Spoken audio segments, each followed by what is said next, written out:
Mm.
Find that the original link is work right now, but let's see if that is correct.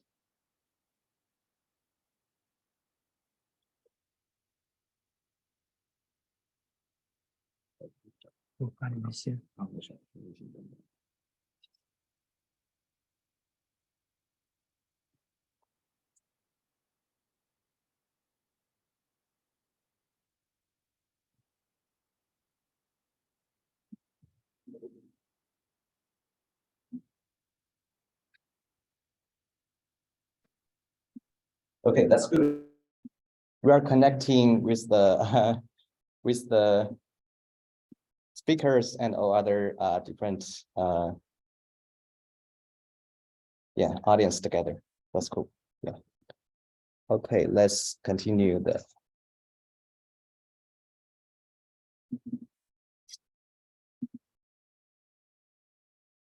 Yeah, right now we just showed that. Okay, great.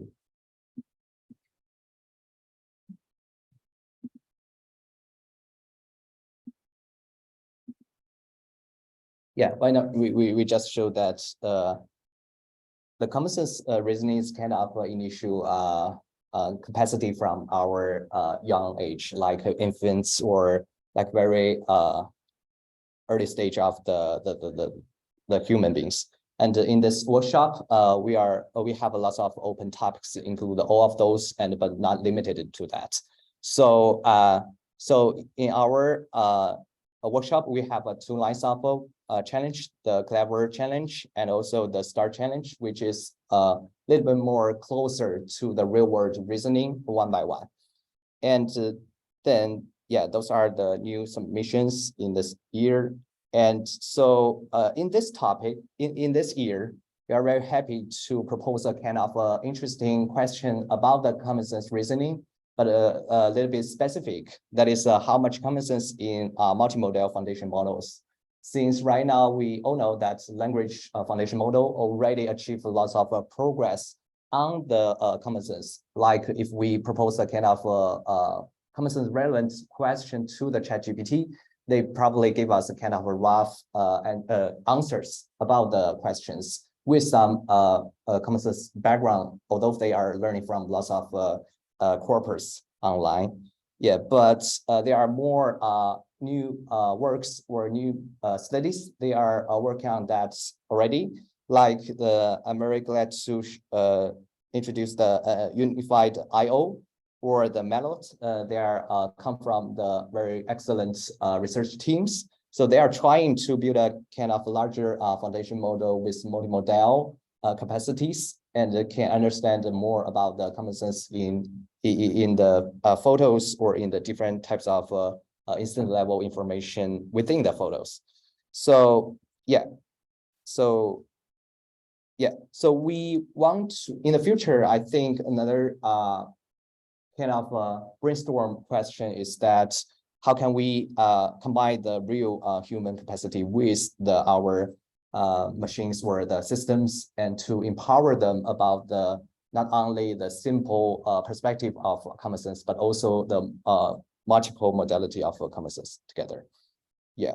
So those are the reference that I used in this slides. I'm very thanks for their efforts in this direction in this line. I hope all of the audience here are very interesting to welcome our invited speakers and their talk. Then let's give them a break.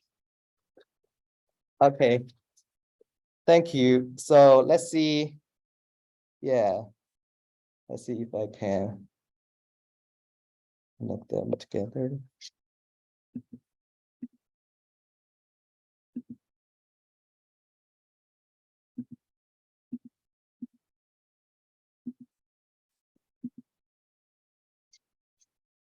Okay, hello. Can you hear me, Professor? Are you talking to me? Okay, let me try one more time, okay? Yeah. Hello, Professor. Hi. Should I start sharing? I think so, yeah. Okay. Yeah, you're very clear. Your slides are clear, okay. So right now, let's welcome the Jacob Andrews from MIT. Is that showing properly? Yeah. That's excellent. Yeah. Okay. Cool. Thank you very much for having me, and sorry I can't be there in person. But I'm Jacob. I work mostly on natural language processing. And today I want to talk about just sort of a couple of projects that have been going on in our group recently, looking at ways we can use language data in support of other machine learning applications, and especially in vision. And I want to actually start this talk off with a very, very big question, which is the question of how people learn. And one of the kind of distinguishing features of human cognition is the ease with which we're able to acquire new skills and concepts. And we do this in a bunch of different ways. When we are lying in the crib, before we can even control our environments, we learn just to sort of compress what we've seen and to predict what's going to happen next. Once we gain the ability to act, we learn a huge amount from interaction, right, from exploration and trial and error. Once we understand a bit about our social environment, we learn also via labeling and explicit demonstration from our teachers. And finally, once we have it, we learn a lot via language. And it's the last of these that I really want to focus on today. The number of things that we learn about the world not necessarily direct experience, but from language is enormous, right? We learn factual knowledge, we learn procedures, we learn even information that extends our knowledge of language itself, right? I would guess that most of us who are here got into this room today by doing things like listening to lectures and reading books and talking to colleagues. Now, of course, our ability to do this, to learn from language, relies on all these other kinds of learning that we were looking at over here. But once we learn language, we can really use it to learn both a lot of these complicated skills, and I think especially relevant to this workshop, even just kind of like basic facts about how the world works that we need for getting around in the world. And so the ability to acquire and to represent the things that we've learned using language is really one of the main things that separates us from all of the other learning systems that nature has ever produced. Interactions between language and learning show up in all kinds of unexpected places, and to sort of motivate some pieces of this talk, I want to do a brief detour through my favorite psychology experiment. And the setup for this experiment is as follows. We're going to build some kind of rectangular room with clearly distinguished long and short walls, and we're going to paint one of those walls blue. So notice now that every corner in this room is uniquely identified by whether the long wall is on your left or your right, and by whether you're next to the blue wall or not next to the blue wall. We're then going to take some kind of rewarding stimulus, and what that stimulus is going to depend on the subject of this experiment, and we're going to sort of hide it out of sight in one corner of the room. And the basic experiment that we're going to run is then the following. We're going to place an agent in the room. We're going to let them find the reward. We're going to disorient them, and then we're going to see if they can find it again. Now, if you do this experiment with rats, they're not great. A little less than half the time they do the right thing, and otherwise they go to the wrong corner or they just give up. And the conjunctive aspect of this goal location is actually really important. If you just have to discriminate based on color or just based on position, the rats actually do just fine. If you do this experiment with pre-verbal infants, they're even worse. They're all also split between the two spatially equivalent corners, sort of ignoring the color of the wall. And if you do this experiment with adults, almost unsurprisingly, everybody gets it right. So people are able to do this task just fine. But maybe more surprisingly, if you take those adults and you hijack their language abilities by giving them what's called a verbal shadowing task, you ask them to repeat some kind of prose passage out loud while they're doing this thing that we're asking them to do, they actually start doing quite badly at this task. They start behaving like rats or like these pre-verbal infants. This effect seems to be specific to language. If you give them cognitively demanding shadowing tasks that don't involve language, those don't produce the same effect. And so some evidence here that the language faculty is sort of specifically implicated in our ability to build and reason about compositional representations of goals, even for tasks like this one that sort of on the surface just involve remembering things and involve navigation and don't actually have anything to do with language. Now, all these other kinds of learning that we talked about before correspond to sort of big established research directions with their own textbooks and conferences.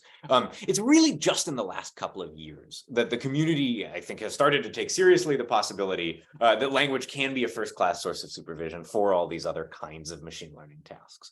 And so what I'm going to be talking about today are three actually pretty different projects that have come out of my group in the last year or so that focus on this notion that language might be a source of background knowledge for the other kinds of machine learning tasks that we care about from a couple of different perspectives. We're going to start out actually looking at interpretability, using language not to teach models, but to understand something about the ways in which those models are already representing the world and the kinds of features that those models think are important. Second, we're going to look at a sort of gnarly structured prediction problem where we're trying to go from relatively simple graphics to programs that describe those graphics and that sort of regenerate those graphics when executed, and look at ways we can use natural language as a prior over programs to help us with this task. And finally, I'll talk about that LAMP paper, the sort of more general story about language models as priors that the organizers flashed on a screen a minute ago. And I think the high-level takeaway here is just that there's, not only is language an important source of supervision and an important source of background knowledge for all the tasks that we're trying to do right now, but there's a lot more that you can do than just multimodal training at scale. So let's just dive right into this, starting with this question of how to use language as a tool for understanding what kinds of knowledge our models are already picking up on. And this is work by Evan, Teona, Sarah, and Josue. So what we're going to be focusing on here is the problem of interpreting features inside of deep networks, and in fact, specifically trying to understand the computations that individual neurons perform. Everything that I'm going to talk about today doesn't actually depend on neurons being the relevant sort of feature representation, and we can generalize this in other ways. But it turns out that features actually do carry, or individual neurons actually do seem to represent meaningful features in lots of cases. So how might I understand what a neuron inside some sort of deep network is doing? And there's at this point a long line of work on visualization techniques that try to understand what neurons do by finding inputs or input regions that maximally activate those neurons, either by searching in a big data set for sort of patches that we can feed into our model to maximize activation, or even by synthesizing images directly that have that maximizing effect. So this is nice. But it turns out to be really difficult to get a sort of model level understanding using just these kinds of visualization techniques. Because if we want to do this, we actually have to sort of go through every neuron one at a time. And in today's models, there are thousands or tens of thousands or hundreds of thousands of these, and inspect each one to try to understand what it is that it does. These, sort of even understanding one of these visualizations is a cognitively demanding task, and doing it at the scale of sort of real computer vision models or real models of any other kind today just really seems impractical. So how might we automate the process of gaining insight about what it is that our models have learned by looking at these kinds of visualizations? And I realize I'm missing a slide here, but there's a sort of long, or maybe not long, but more recent line of work that tries to label neurons with descriptions of their categories, right? That sort of compares the visualization that we're looking at right now to the output of something like a semantic segmentation system, and tries to find the set of semantic segments that this model overlaps with in order to label what this neuron is. And in situations like this lets us label a neuron as something like a lamp detector. More generally, you can sort of formulate this as a problem of searching in some predefined space of visual concepts for a visual concept that maximizes similarity with the neuron of interest. And so if you've seen NetDissect, or if you've seen some of the work coming out of Facebook from or on concept selective neurons and category selective neurons in these models, this is what I'm talking about. But there's a lot more going on in these models than just sort of individual neurons functioning as lamp detectors or object detectors or patch detectors of other kinds, right? If you really look at all of the neurons inside one of these networks, even just sort of stare at a handful of them, we see all kinds of complicated and compositional behaviors going on, right? All ranging from really low-level perceptual stuff like areas above lines, all the way up to these category level things like keyboards that we looked at before, but lots of other things in between, right? Houses specifically built into mountains, patches containing colorful balls, sort of morphological things like long, thin objects of any kind. And so if we can't hope to sort of do this by predefining some concept inventory or using some sort of off-the-shelf segmentation model to label what it is that neurons are responding to, how might we do this instead? And a sort of natural thing to go here, if we want to sort of derive human-like descriptions or human-like interpretations of visualizations of pieces of these models, is just to try to produce those feature descriptions, those sort of model explanation or model level explanations in the form of natural language. And so this is what we're actually going to do. We're going to train, we're going to take these neuron visualizations that we were looking at before, these sort of maximally activating patches, and we're now actually going to train a new machine learning model that looks at all of these patches together and tries to predict from them some kind of natural language description of those patches. You can do this using something that looks a lot like a standard image captioning model, right? That's going to take a bunch of images as input, that's going to produce some kind of description as output. But it turns out you can't actually do this with the kinds of captioning models that we have sort of off the shelf right now. And the reason for this, right, is that models are not specialized to describe sets of images. They're really, the sort of captioners that we have, and the data sets that we have for captioners are really just about describing single images rather than commonalities. But we can go out and we can collect actually supervised data for this sort of neuron understanding problem by just asking people to label sets of images rather than images in isolation. And once we do this, we can train our interpretation model. And, the sort of real important high-level thing here is that we're using a learned model to help us automate the process of generating insights about some other learned model that we have lying around. And surprisingly, this actually turns out to be effective. And even if we don't understand, sort of at the feature level how this captioning model itself works, we can use it to teach us something about an image classifier or about a model of another kind. So very briefly, where are we going to get the data to train this interpretation generating model? Well, we're going to go out and we're going to take a bunch of these visualizations from real neurons in real models, and we're just going to ask people to label them.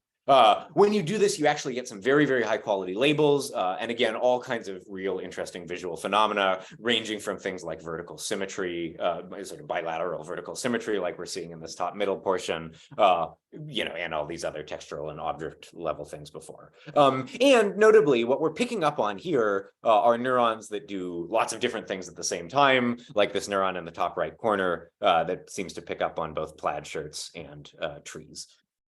Okay, now we have these labeled captions, and we can just train our big sort of captioning model, our explanation generating model on it. When you do this, though, you don't quite get the descriptions that you want. And the reason for that is that this, sort of neuron labeling task is difficult even for human annotators. So here's a pair of different neurons inside some image classification model that our human labelers, both label as patterned fabric. But as you can see here, they're not patterned fabrics sort of generically. There's something more specific going on in the left, which is that it responds to stripes, and in the right, which is that it responds to checks. And so a sort of natural question is whether we can get more detailed descriptions out of these models, something that would actually pick up on, stripes on one hand and checks on the other. And the way you do this is by not just finding a description that maximizes, sort of the probability of a human producing that description given the image regions, but by optimizing a slightly different objective at generation time. And in particular, we're just going to sort of penalize descriptions if they have high probability under some sort of natural language prior. And so this is going to downweight common captions and is going to try to find captions that are not just true, but actually discriminative for individual images. There are a couple of different ways we can interpret this particular decoding procedure. One is that it maximizes pointwise mutual information between our descriptions and our images with respect to some joint distribution over descriptions and images. And another is that it's equivalent to running some sort of generate and verify procedure where you first sample a description given your image regions, and then you try to reconstruct the image regions given only the description, and the quality of an overall caption is the probability of both the sort of generation and of the reconstruction. And this interpretation turns out to be interesting in ways that we'll come back to later. But all of these things are mathematically equivalent, and so we're actually just going to decode by penalizing things according to description probability. Good. So here's our model. We call it Milan for mutual information guided linguistic annotation of neurons. How well does this learned interpretation generating model work?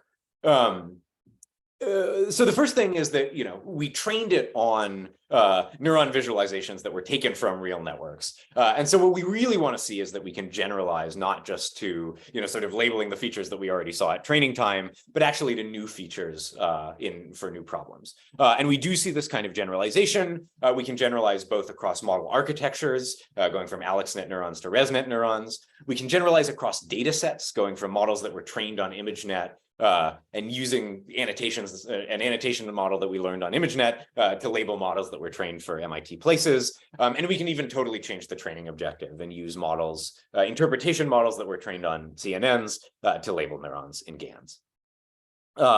You can do evaluations of how this technique sort of reproduces the kinds of annotations that humans produce, but these are not all that interesting because at the end of the day, we care about labeling neurons, right? We care about labeling models because we actually want to do something with those explanations or with those interpretations that we've generated. So I'm just going to highlight a couple of those that you can do once you have access to natural language descriptions of every neuron inside a deep network. One of which is identifying adversarial vulnerabilities, and one of which is actually intervening in models directly to improve their robustness. So on the first of these, once we've gone in and sort of labeled every neuron inside our model, we notice that some of these labels are pretty weird looking. And so in particular, here's a specific neuron that we find in the very last layer of ResNet, right before we're about to predict outputs, that seems to respond to animals, vehicles, and vases. And we can find this neuron just by looking for things that are kind of semantically anomalous. And when we do, this one pops out, and we see that this neuron is connected both to the amphibian output class, the hermit crab output class, and the jeep output class. And what this suggests is that our model hasn't really learned to disambiguate between animals and vehicles, or at least between sort of amphibians and crustaceans and vehicles, and that it should be possible to find then adversarial images that sort of tie into exactly this vulnerability. And so we can do this, right? We can place jeeps in sort of aquatic scenes and they get classified as amphibians.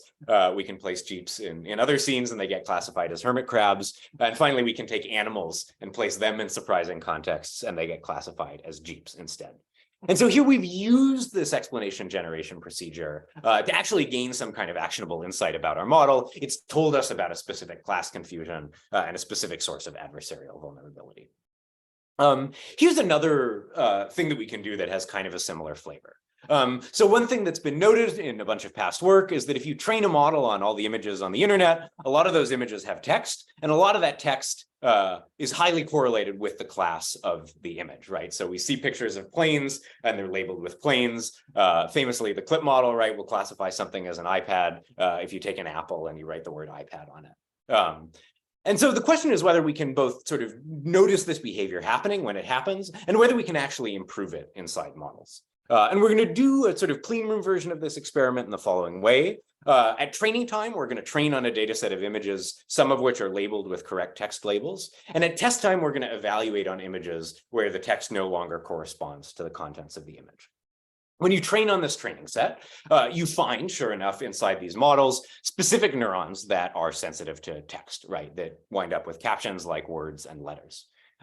If you just take these neurons and you zero out all of the connections to them, you just ablate them from the network, you actually fix a large category of these sort of text-based adversarial attacks, right? So here's an image in the top left that was previously labeled as a car that now gets labeled as a ship, or a chihuahua labeled as a frog. And in fact, if you do this, you can recover about 50% of the accuracy that you would get if you had access to a clean data set where this text image correlation was not present at all. And so we can actually use this technique not just to sort of understand what's going on with our models, but actually to make them better. Good. So finally, I know this is a computer vision workshop, but we've been very excited to see people putting these same kinds of techniques to work for understanding language models as well. So just in the last month and a half, there have been papers from Microsoft and papers from OpenAI using exactly these same kinds of explanation generating models, things that sort of look at a set of exemplars, generate a natural language description, and then rescore it according to some sort of reproduction probability in order to learn things, in this case about GPT-2. And if you're interested in using this tool, the code's online, and we have a big sort of neuron catalog that you can play around with yourself. Good. So what I want to do next is switch gears a little bit and ask whether we can take some of this machinery that we've developed for sort of using language to understand what's going on in models and actually use it to sort of directly make those models better from the outset. This is work by Leo Wong and Gabe Graham that I'm going to be talking about, specifically looking at the problem of synthesizing graphics programs given only inputs.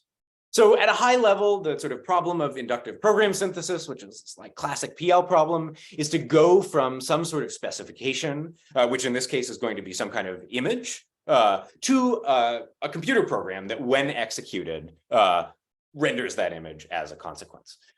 These kinds of sort of inductive program synthesis problems show up all over the place, not just in the inverse graphics context, but also in text editing and lots of other places. And why do we expect this problem to be solvable? And in particular, why do we expect language to help us get a handle on it? Well, sort of fundamentally doing well at a program synthesis task is all about abstraction and composition. Right, programs are compositional, the visual world is compositional, and the structure of programs mirrors the compositional structure of the visual world. And importantly, that structure is also mirrored in natural language, right? So if we think about the sort of, if we were sitting down to write a library of programs that would allow us to draw the kinds of shapes that we see at the bottom of the screen, they would probably involve functions that, involve words like polygon and pinwheel. And in fact, polygon and pinwheel turn out to be words that we have in natural language precisely because these are sort of important, meaningful, and reusable concepts. And so the question that we're going to ask now is whether we can use sort of background knowledge about natural language to do better at this problem of synthesizing these graphics programs. Good. So how do we actually pose this as a machine learning problem? We live in a world that looks something like this. We have some natural language descriptions, like a pinwheel made of 5 pentagons. We have some images, some program outputs down at the bottom, like this pinwheel made of 5 pentagons. And we want to infer as some kind of latent variable the actual program. And we want it to be the case that this program is both predictable from our natural language description and, like we said before, when executed, evaluates to this image down below.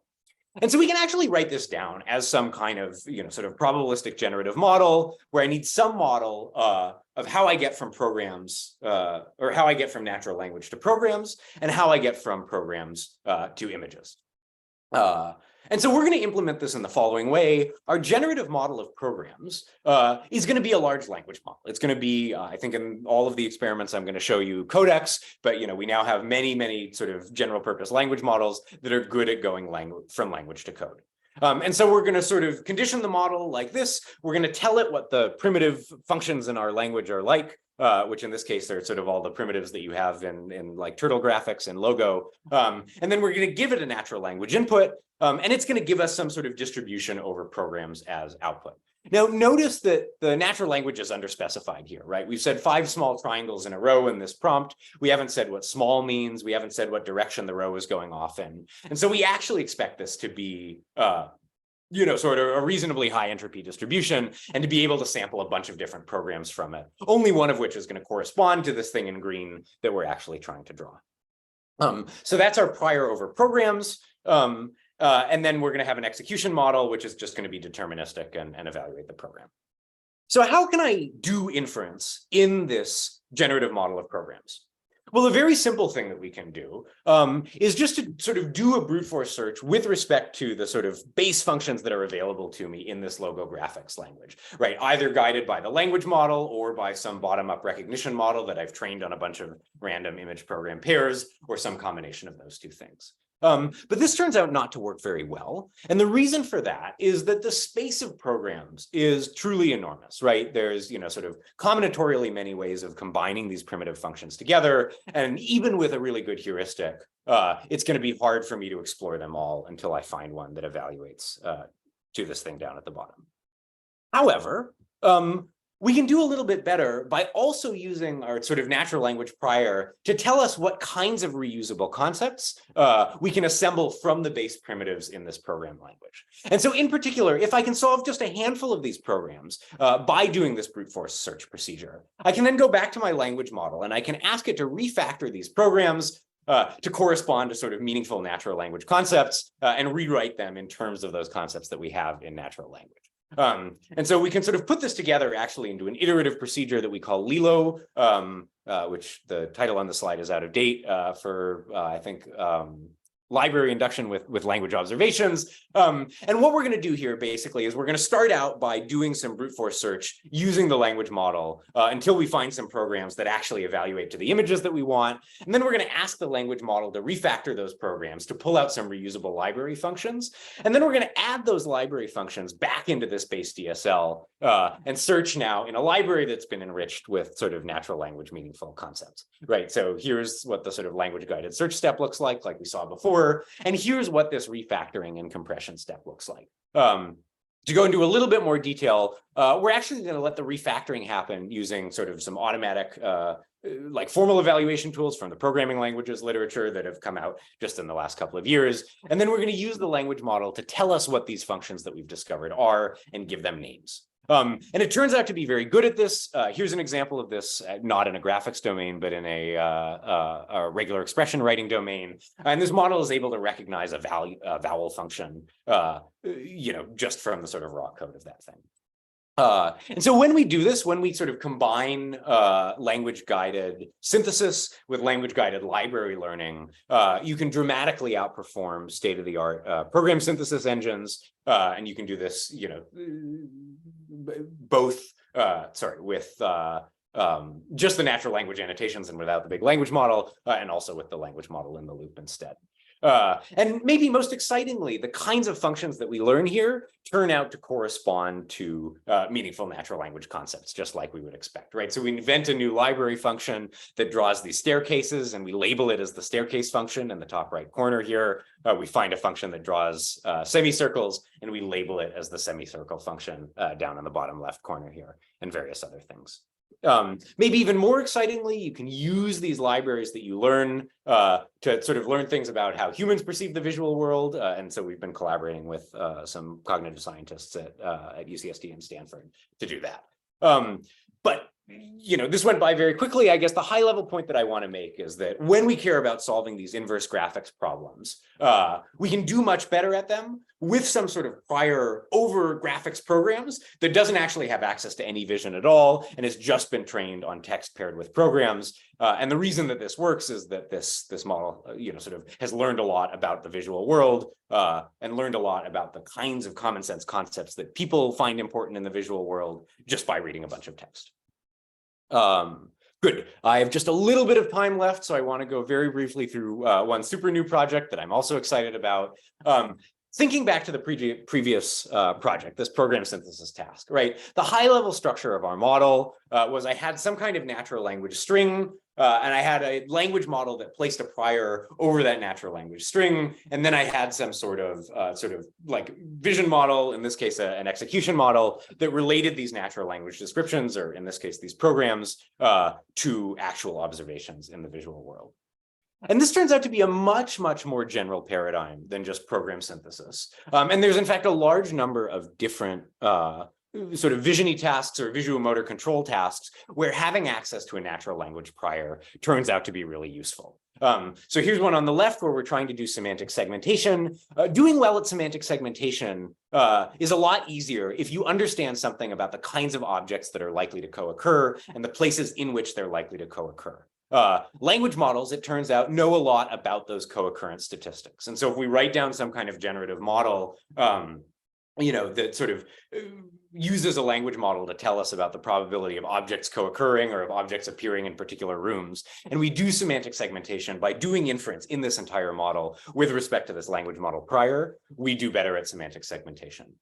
Similarly, right, when we're doing household navigation, if somebody asks me to find a pillow, a language model knows that a pillow is likely to be found in a living room or a bedroom, but probably not a kitchen. And we can use language as a source of prior knowledge for that as well. And you can do this even for structured prediction tasks like activity recognition and sort of segmentation, where a language model is telling you what kinds of transitions are plausible and at what times. And across all of these tasks that I was looking at or was showing before, you can take one of these language models and just bolt it onto an existing model, right? An existing semantic segmenter, an existing navigation model, or whatever. And in some cases, dramatically improve the performance of this model relative to that base model. And the most exciting thing here is that you do this sort of happens most strongly or most often on rare classes and rare events. And so what this means, right, is that for many vision tasks, and especially these kinds of like robotics tasks where actually navigating in a house, data collection is still hard and still expensive and still takes a very long time.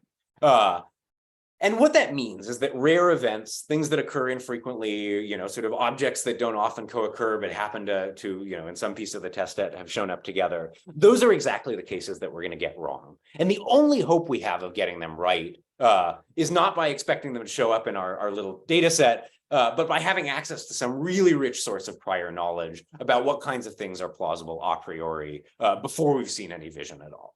And what I hope you take away from this is that language can be that source of prior knowledge, right? That thing that tells you that beds and nightstands are likely to co-occur, or that, if I see a sort of curtain-like object in a bathroom, it's probably a shower curtain and not a window curtain, and various other things of that form. And more generally, right, many of these kinds of rare events or long-tail phenomena seem to not be so much of a problem in language models once you train them at real language model scale. And building these kinds of explicit generative models that use language as a prior and existing domain-specific models as observation models lets you get the best of both worlds and lets you leverage all that information that's contained in natural language for other tasks as well. And I'm out of time, so I will stop there and take questions. Thank you for your time. And as always, all the credit here goes to the students who did the work.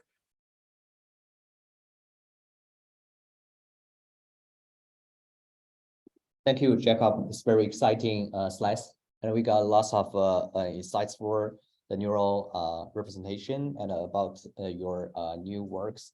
So right now it's the QA session. So we have almost over 30 people's audience there. So I guess if you have a question, can you hands on and show me that?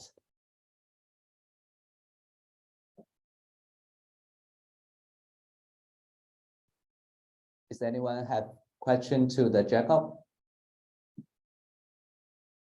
Okay, so I have a question. Is that okay? Yeah.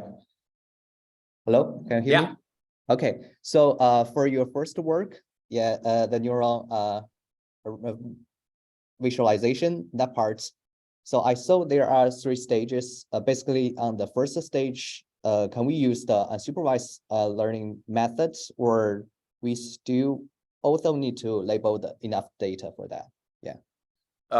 Here, let me pull up a slide. So is the question that for this description model, do we actually need to get targeted supervision, or can we use something off the shelf? My question is about the left part, the neural visualization part. Yeah. Yeah. Well, so this is not a learned model at all, right? This is just a procedure that sort of takes a neuron, takes an input, sweeps the neuron, if it's, in a convnet, sweeps its receptive field over the input and looks at the regions in which the neuron is maximally active. And so, this doesn't actually require learning at all. It's just like basically a direct application of the model itself. Maybe a more interesting question there is what about this description model in the middle? And can I use this description model as my, or can I use some kind of pre-trained model as my description model? When we did this work originally, that seemed not to be the case. And we actually spent a bunch of time trying to do this with CLIP. One thing that you can do is use CLIP to re-rank the outputs of a model that you've trained on specialized data, like we have at the bottom here. And that actually helps quite a bit, but you can't use CLIP directly on its own. That being said, there's like a new generation of vision and language models that I think are probably better at describing things like sets of objects and commonalities. And so this would be really fun to revisit. And of course, in the follow-up work that I was showing before from OpenAI and Microsoft, this is exactly using a big language model pre-trained without any special adaptation as the labeling thing. So I think we've seen this work in other domains, and I'm excited about the possibility that it might work in vision as well. Okay, thank you, sir. Thank you very much. So about when you observing the neurons activation in your left part, in your figure left part. Yeah. So do you see some kind of a dynamic shifting on the activation, or they are all distributed by a kind of a static distribution? I'm not quite sure what that means. I mean, and neural regions, active neural regions, are they follow a kind of a static or a dynamic distribution? What does dynamic mean? I mean, so right now you're visualize the neural results, right? Each of the neuron results, active neuron results. But could you observe the activation on the neural network neurons? Is that possible?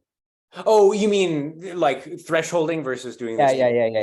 Yeah. So this is just kind of a convenience for like making this legible to the human annotators and then the description model.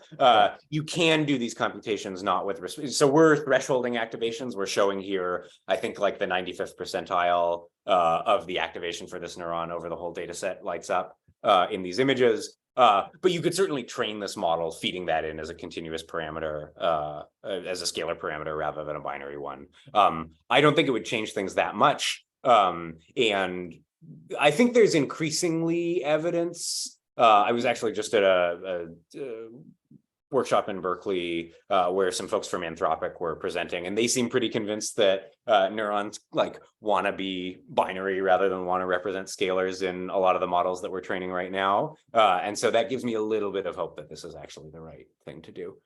Okay, thank you very much. So right now we have an audience who has some of questions.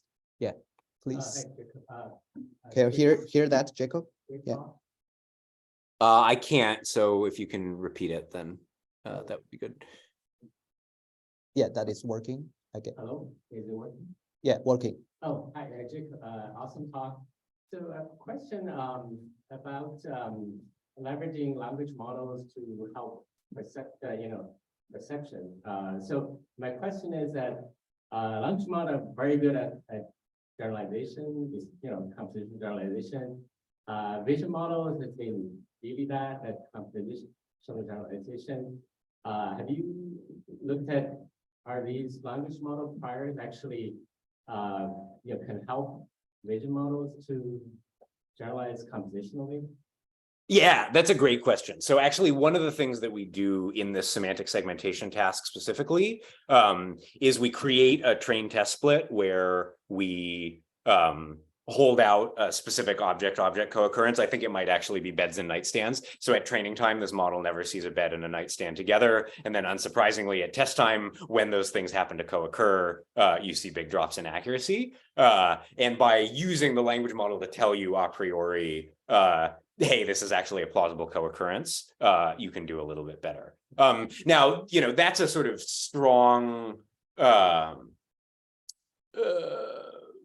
or maybe very specific kind of compositional generalization to ask for, right? And you could imagine in a more generic way, if I'm doing some kind of vision task where, for example, like the objects themselves are not things that I have prior knowledge over, or they're, sort of arbitrary shaped blobs that I'm having to learn, from scratch each time, but there's some sort of compositional decision rule that sits on top of them.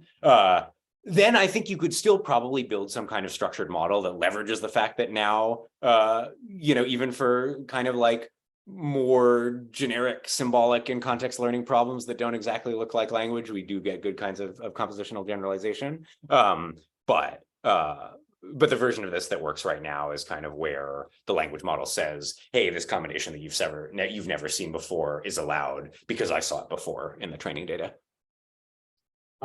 Great. I think a kind of flip side of this, I try to prompt the model that let's say lava, right? So you prompt it, let's say, describe this image. It actually hallucinates a lot, right? So how do you actually, prevent hallucination?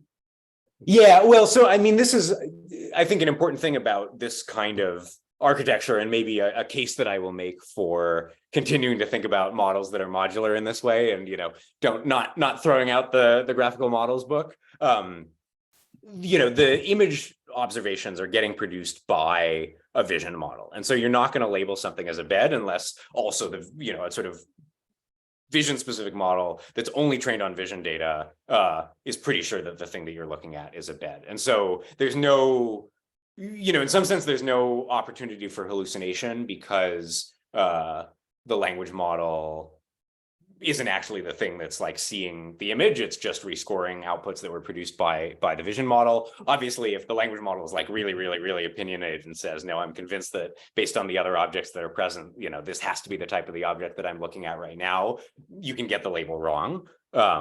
But I think that's a slightly different phenomenon for hallucination as we typically think about it in these like big multimodal models. Sure, yeah, that's a lot. Thank you. Is there any other one have a question? Yeah, good. Go ahead. Yeah. Jacob, can you see the audience right now? Let me turn my video on. Yeah. Okay. Very nice part. Well, my question is, for the first work, you kind of extract the image region out, right? So you kind of lose the relation there. So why not just still combine them together to just kind of mask the original image? Then you just use the mask the image to generate the explanation of the image. Do you think, whether this will be better? So if I understand, the question is, why not use feed the masked images rather than just the contents of the image in the masked regions? Yeah. Yeah, so that's actually what we do. The description, the interpretation generation model is not just seeing average feature vectors in these masked regions. It's seeing the whole image with the mask directly applied to it, and that turns out to be necessary for getting especially relational concepts where, for example, you have a top boundary of an object, and the region that lights up is the portion of the image above the boundary that's actually being described, which is what we see in this top left corner. And you see a bunch of other kind of relational things like that as well. Okay, great, thanks. Okay, I think that's all questions. Thank you, Jacob. Thank you for Great. your Thanks, everyone. talk. Thank you very much. Yeah. So next, let's see. Okay, Rowan, are you online, right? Hey, yeah. Yeah, very nice to meet you. Yeah. As you know, the Rowan is very excellent PhD and already graduated, and then got a job on the OpenAI. It's very exciting department and opportunity to invite him be here. So Rowan, would you like to share your screen right now? Sounds good. Yeah. Let's see if this works. Yeah, work. Yeah. Sweet. Awesome. Okay. Should I get started now or? Yeah, I think now it's good. Yeah. Thank Solid. you. Okay. Yeah. Sweet. Thanks, Bobby, for the introduction. Yeah. So I'm Rowan. Maybe just like a little bit, again, a little bit of context. A little bit sad to not be at CVPR this year, but I'd be happy to chat with anyone off or I guess online after just like contact me. I did my PhD at UW and now I'm at OpenAI. And what this talk is not about is anything that I have been doing at OpenAI. I mean, I guess GPT-4 exists and we wrote about that, but I'm gonna mostly be talking about some of my older like PhD work, and particularly thinking like maybe 1 year out on the Merlot Reserve, and Merlot works for learning what we call neural script knowledge through multiple modalities. Yeah. So maybe I was also like reflecting a little bit on the workshop, and I really like the description and like thinking about these are the benchmarks and tasks to evaluate common sense. Common sense is really hard to know or to operationalize, right? And when I was thinking about this like a long time ago, when I was like during the middle of my PhD, when we were trying to create a lot of benchmarks for common sense reasoning, maybe like resurrecting some of the work in this field because it hadn't really been done for many years. The kind of the definition that many people stuck with was just common sense is all the things that models can't do today. Which it's interesting to think about because in the text only case, it kind of feels like most of the, if we were to try and operationalize all of these 4 kind of dimensions, they would all be kind of solved in text. And that doesn't mean that like you give it any text-based task and it's going to not make any of these mistakes, but rather it does kind of feel like we have a recipe that works very well for scaling up language models, and it kind of feels like we'll just, you know, it's not clear to me that these are the right, that these are significant roadblocks along the way if you just have a big enough like flops budget or whatever, right? So yeah, common sense is hard to define, but maybe visual common sense is a little bit different and something special than just thinking about like, okay, if you ask a model some question in text about psychology and social science or whatever, will it get it right or wrong? And maybe just, you know, to give a little bit of contrast, one text benchmark that, you know, that I helped work on, but that requires a lot of kind of world understanding ostensibly is this benchmark called SWAG. We followed up with HelloSwag, but there's some questions like this. A man has a few tools and is pumping his car up so he can take off the tire. He A, stops in the front of the bike and moves it to the left. B, gets out of the car while leaving the engine running. C, uses the tool to take off all of the nuts one by one. Or D, goes down from the car's landing straight in. So this is a question that is only about text, but I guess as humans, we would try and presumably answer this problem by using our internal model about how the world works, which we learned by, say, watching people, I don't know, interact with cars and whatnot. We'd read this answer, and after thinking about what all of these imply, we would say the answer is C.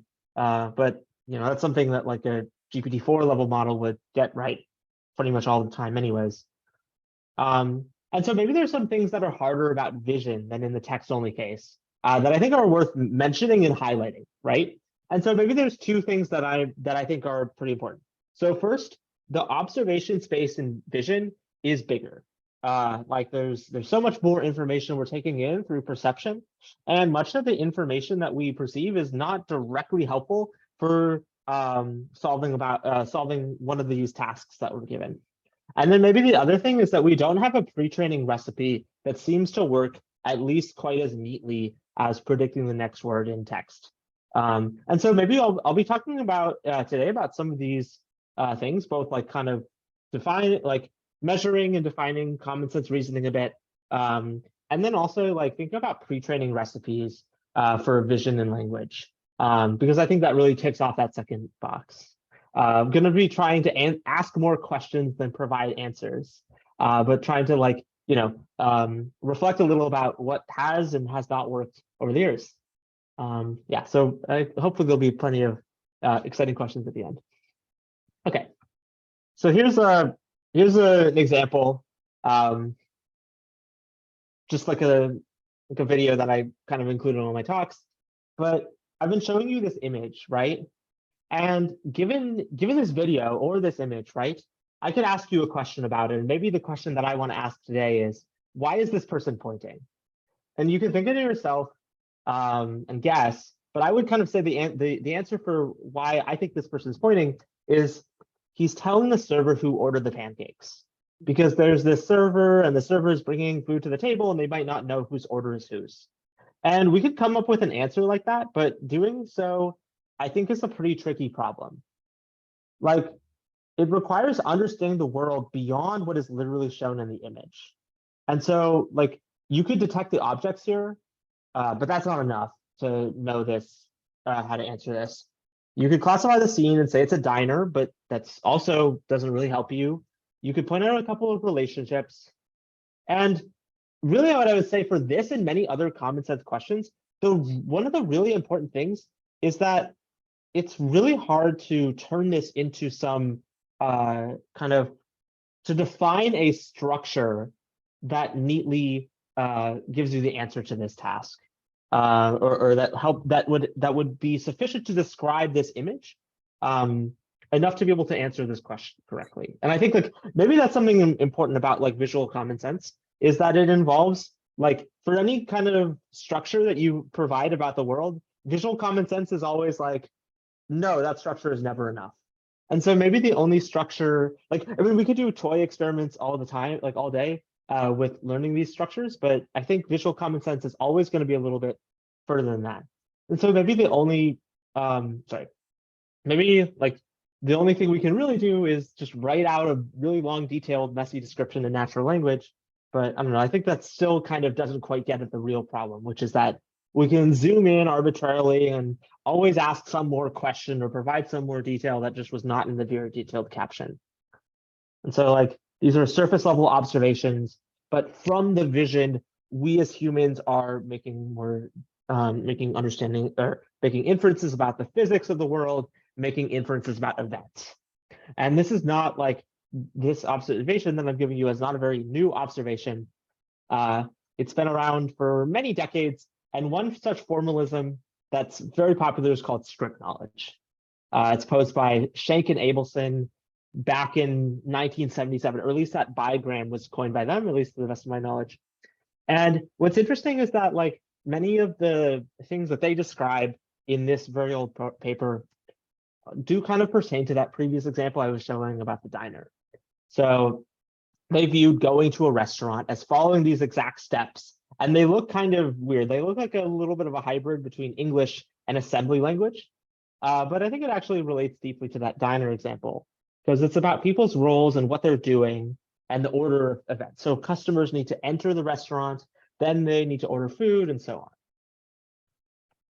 And yet there's really a lot of issues when we try and break down the world into these like programs that feel a bit fake and toy, right? And I think like, I mean, for one, the structure needs to be annotated by experts. And so we could collect a lot of supervised data, but at the end of the day, that supervised data is only going to cover a little bit of the world. And moreover, the script representation is still mostly in symbols. And I guess what I'm trying to argue is that it feels like for visual common sense, it's all about just like the right benchmarks will always expose the limitations of the symbolic grammar that you came up with. And so the question that really excites me is, how do we learn this script knowledge? And I propose we should try and learn it from the world. And the best way I see that us doing that in 2023 is through web videos. Or I guess that was in 2022 when we released the Merlot reserve work. And so it involved learning event dynamics more implicitly rather than through script knowledge, instead through the parameters of a deep neural network. So like using the web to learn grounded knowledge about what people do in what order for what purpose and through which modalities. And we introduced a model named called multimodal event representation learning over time, or Merlot for short. So we had videos, and our focus on that work was on training a multimodal sequence model with objectives for learning script knowledge, but in addition to visual understanding, because that's also important. Like learning what objects are is a prerequisite to learning what they are for. And we want to build this model without using any explicit human supervision besides just what's already in the web videos. So given a video, we can split it into segments in time. And from each segment of the video in the original Merlot reserve work, we considered a single image frame and the ASR transcript of the word spoken, which YouTube automatically generates. So here the transcript is, "In goes the cold water," and then it took 4.5 minutes to reach boil. We can encode representations of the frame using a frame encoder module to break it into contextualized patches, and we'll represent the text in this case by tokenizing it. And then we'll encode everything with a vision language temporal encoder that jointly models the video across modalities and over time. Now, a couple things to note. In the Merlot work, we're doing it over 4 frames in the video, or we could scale it up even further. And we use a transformer architecture for this, with 12 layers for the frame encoder, and then also for the joint vision language transformer encoder. So it's like around 300 million parameters in total. There's a couple of key architecture details about how to best represent this long sequence, but I won't get into that for this talk. Instead, I'm going to be showing you this high-level view for clarity. So we have this architecture, but now really the most important question, at least to me, is how do we learn this?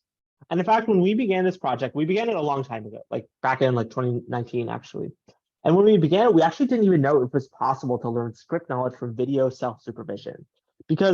So I had this benchmark called visual common sense reasoning. And at the time, the best top performing models were all built around supervised data. And they would all train, especially on static sources like crowdsourced image captions. So they were never trained on video, for instance.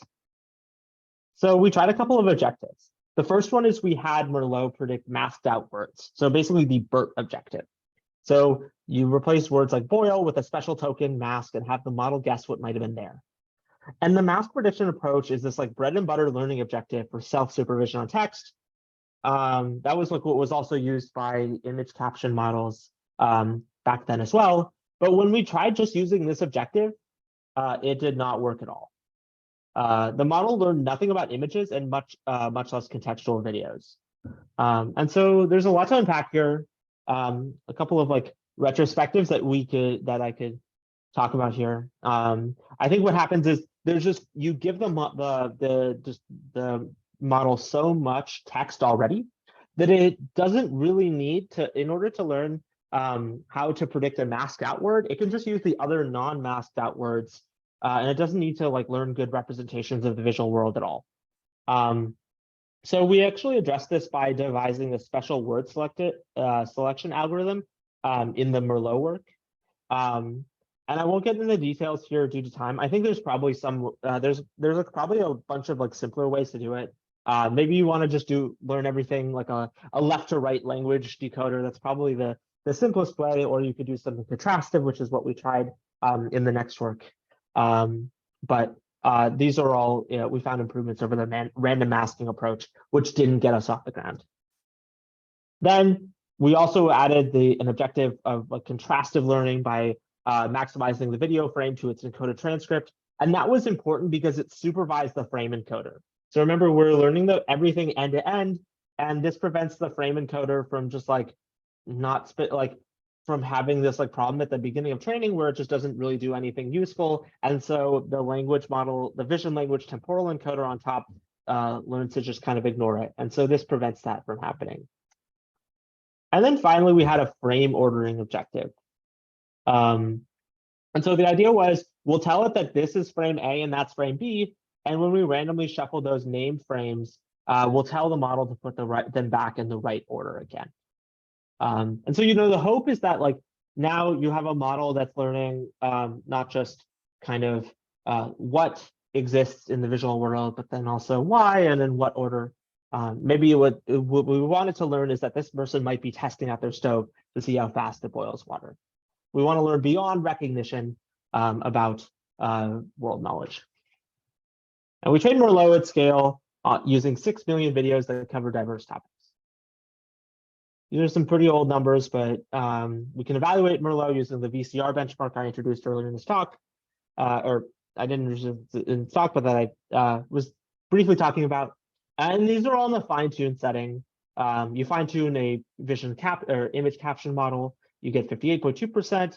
Humans get 85%, and Merlot is not quite at human level, but a little bit better than image caption level, and it actually outperforms larger models in this space. It does well on a bunch of other tasks too. I won't talk about them, but it's sort of like this is a standard model that you can just fine tune anywhere and get significant gain. Another cool evaluation that we tried is like that training on videos helps us get zero-shot temporal reasoning, and we tested it on this task about unscrambling images. So we kind of created this task, but it was loose. It was based on the SIND data set containing visual stories. So we gave it a story like the speaker started to show his slides. The first slide had an intro to his main points. They had made a schedule of the day. The workers were sitting in the back just in case they needed help. He had some fun activities set up. And so this is kind of cute because it's kind of a meta story, right? Kind of like what I'm doing right now. And then what we would do is we would scramble the images, put them in random order, and then ask Merlot to, given the story, like the text in the correct order, it would have to put the images in the right order again. So, and we could compare this with an image captioning model that just does image caption matching. And note that it ignores temporal structure. So this is like the Uniter model that I was talking about that just does image caption matching. And we could also do clip or something like that. It does about the same. It's like quite impressive for how well it does, but it ignores it. It just looks at each image and caption independently. It doesn't like temporally model the world. What our model does, and it does that without training on labeled data. And so maybe one thing it's learning here, and that was kind of cool to me at least, is that it's learning this connection both between, okay, this is maybe a speaker showing the slides, but the slides are in the next image, right? So it's learning this connection that's going beyond a single image. That seemed kind of hard at the time. And it's learning like kind of relations between people, and then kind of envisioning that these fun activities will have to wait for after the presentation. So maybe some retrospectives on this, because it's been a while. The temporal and shuffling objective was kind of a cool party trick, but it's probably not the greatest way of learning time. In fact, we weren't able to show that it directly helped on any evaluations. And I think one thing about that, and maybe one thing that's kind of more broadly true about many self-supervised learning objectives, is that it's going to make the context harder to learn from, right? You're trying to learn how to squeeze as much information as possible from a video clip and some assorted text. But by shuffling that video clip randomly, that's going to make it harder to learn those connections when it's shuffled. It is cool, though. It provides an interface by which we can query the model, but maybe there are some better interfaces that we can come up with if we're clever. And then, as I kind of said before, the masked language modeling objective is pretty gameable, because if you provide enough text, then the model doesn't necessarily need to learn much about the image. It can just use the text context. And so we followed this up with another work that focused not just on text and images, but then also audio. And so if I had usually this like breaks down on Zoom, so I'm not going to try it. But if you listen to the video clip, you would actually hear some things and be able to make inferences about them. So you might be able to like listen to these people talking and be able to be like, okay, wow, these people are being noisy and rude, and that's making this other person feel uncomfortable. But maybe the other reason why I didn't show you the sound was because you actually don't need the sound in order to figure this out. As a human, we're always learning this connection between multiple modalities. In fact, that's kind of part of how we learn about the world as infants. And you could even just look at this person's body language and imagine the sound he's making, or you could read what he said and imagine the same thing. And so what I'm arguing here is that our implicit knowledge that we learned about the world through sound helps us unpack the situation. And again, I kind of hinted that this, relates to developmental psychology. There's something important here that goes beyond sound itself. And it's this idea called multimodal reentry that's theorized to be part of how we as humans learn about the world. And the idea is that when we're exploring the world, we're experiencing time-locked correlations of an event through language and vision and sound and other modalities too, like touch and whatnot. And our knowledge from each modality is supervising the other ones. So, and this is all done without the need for an external teacher and without the need for millions of images and literal descriptions about them. So maybe the idea is that through multimodal reentry, we can be a bit more sample efficient when we're trying to learn about the world. And so I'm going to be talking a little bit about our work from last year's CVPR called Multimodal Event Representation Learning Over Time with Reentrant Supervision, or Merlot for short. And don't worry, I'll provide some retrospectives on this too. So the idea is we previously sketched out a model for images and subtitles, but now we want to reason over everything, including audio. And I think at the time, and maybe still to this day, I think this has still been a bit underexplored at scale. Like most models that we've seen just cover one modality or maybe two in the case of images and captions. And that's because putting together everything is pretty challenging, as you'll see in a second. But I think that gets down to the core of what reentry is all about, that the different senses are going to be good at supervising one another. And the issue is that when we use those previous objectives, masking out words provides supervision for just the individual words. But how are you going to align that with the audio, for instance? Like audio is this long-range perceptual signal. So how are you going to, if you mask out the word like water, how do you cleanly mask out that word in audio? I mean, I guess you could do some kind of alignment problem, but it's still, even then, the word level masking problem was a bit sketchy anyways, right? Because as humans, we abstract away beyond little atomic sounds and we make more semantic predictions. Like maybe we're predicting that we'll hear the sound of water splashing and the speech of the person saying the timer is starting. And so note for the first case, right, of the sound of water splashing, that's not something that is even transcribed, right? So we want to be able to learn those kinds of predictions too. Those kind of predictions, and a lot of other work has shown this as well, those kind of predictions can also help supervise vision. So in our work, we proposed a general approach to learning this. We'll take the video as input through all its modalities. We'll replace an entire sequence of both text and audio with a special mask. And so what the network at this position needs to do is it needs to anticipate not just the text that was said, was also the audio. And we formulated this as a contrastive learning problem. So the model predicts a vector about what we think the audio should be, and it will encode the audio of the sequence in isolation to get the single vector, and that vector will be the target. Each of these sequences, by the way, each of these audio snippets is a little bit more than a second long. So it's making many of these predictions, by the way, over an entire video. We give it, say, 40 seconds of video at a time. But I'm happy to chat about any of the details online or offline, or you can just read the paper. So we learn by maximizing the similarity between what we imagine the audio should be and our encoding of it versus every other encoded sound we have. And we can optimize this relative similarity through a log softmax. So this is pretty standard contrastive learning. And we can do the same exact thing for text. So the same objective for both like having an independent text encoder and independent audio encoder. So this approach kind of synthesizes a few state-of-the-art masking algorithms that were proposed in the literature as like BERT extensions, but it's also audio compatible and it performs better than each one as we in ablation studies. And it resolves the issues that we ran into with Merlot's single word masking approach. Now, a couple of key details I'm leaving out of this talk.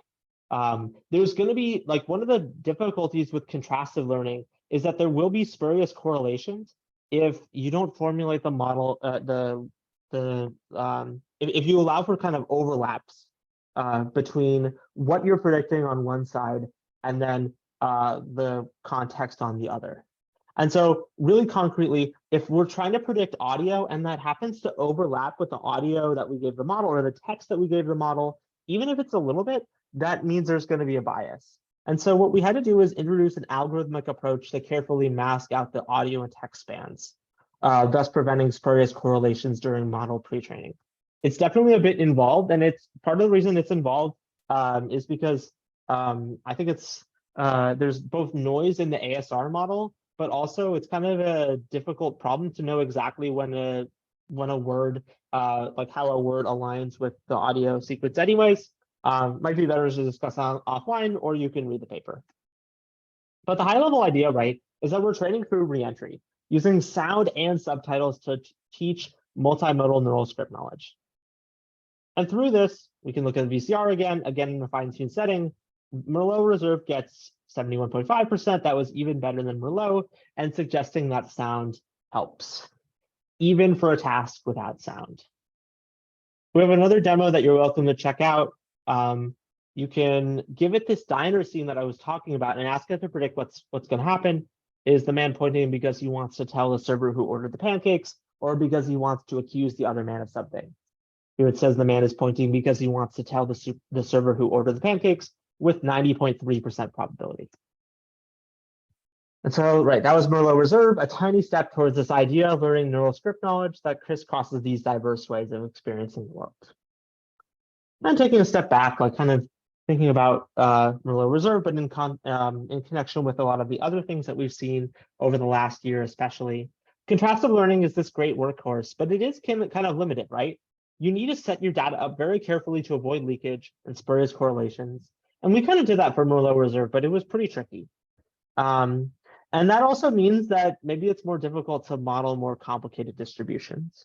So we can use it only insofar as like we want to connect a piece of audio to a context that has the audio masked out, but it's not clear that that's going to be able to get us much further than just noticing, hey, wait, like this is the person pouring the water or something. Because if it hears the water pouring sound, that might be just enough for it to perform that match correctly. And so I think what that means is that it might hit a ceiling in terms of how good it can be. On the other hand, I think it kind of there is this kind of challenge, right, in how to operationalize as a learning algorithm how we as humans learn about the world. Like we as humans, we don't learn, we learn to communicate in language. So that feels natural that language learning ought to be a generative objective. But it seems like we only anticipate imagery. Like we can't imagine exactly what's going to happen next, or pixel by pixel, or whatever the analog of how we process the visual world in our eyes is.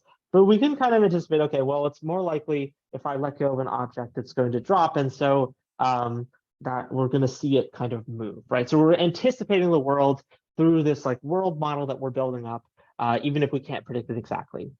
Maybe something like diffusion is the solution for this, but it's not clear to me.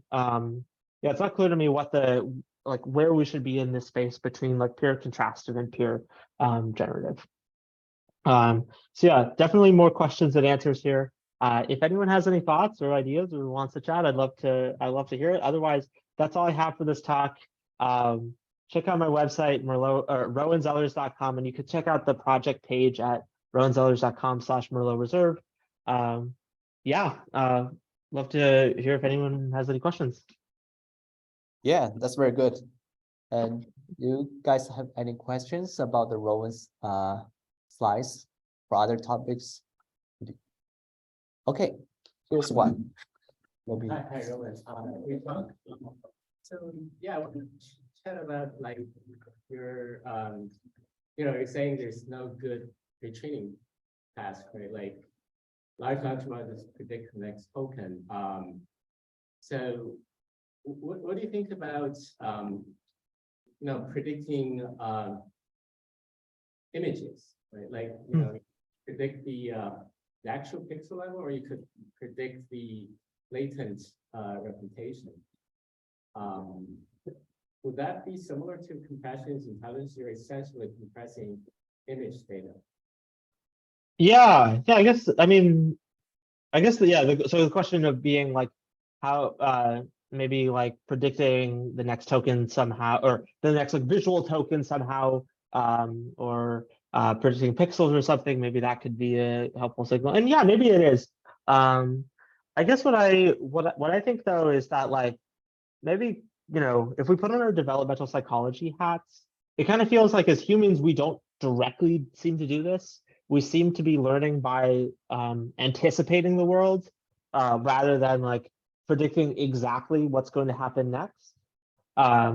Maybe like, if you ask someone to paint a picture about like a scene, they're probably going not like they can't like their picture in their head isn't going to cover say like every leaf of a tree, but it'll cover like, okay, well, this is the trunk and this is where the tree was roughly at, and maybe we can just kind of hallucinate the other details, right? And so we want some objective that's going to encourage the higher level details first and the lower level details second. And it's not clear to me that predicting the pixels really does this, but maybe it does. I don't know. I'd love to see papers that really do a good job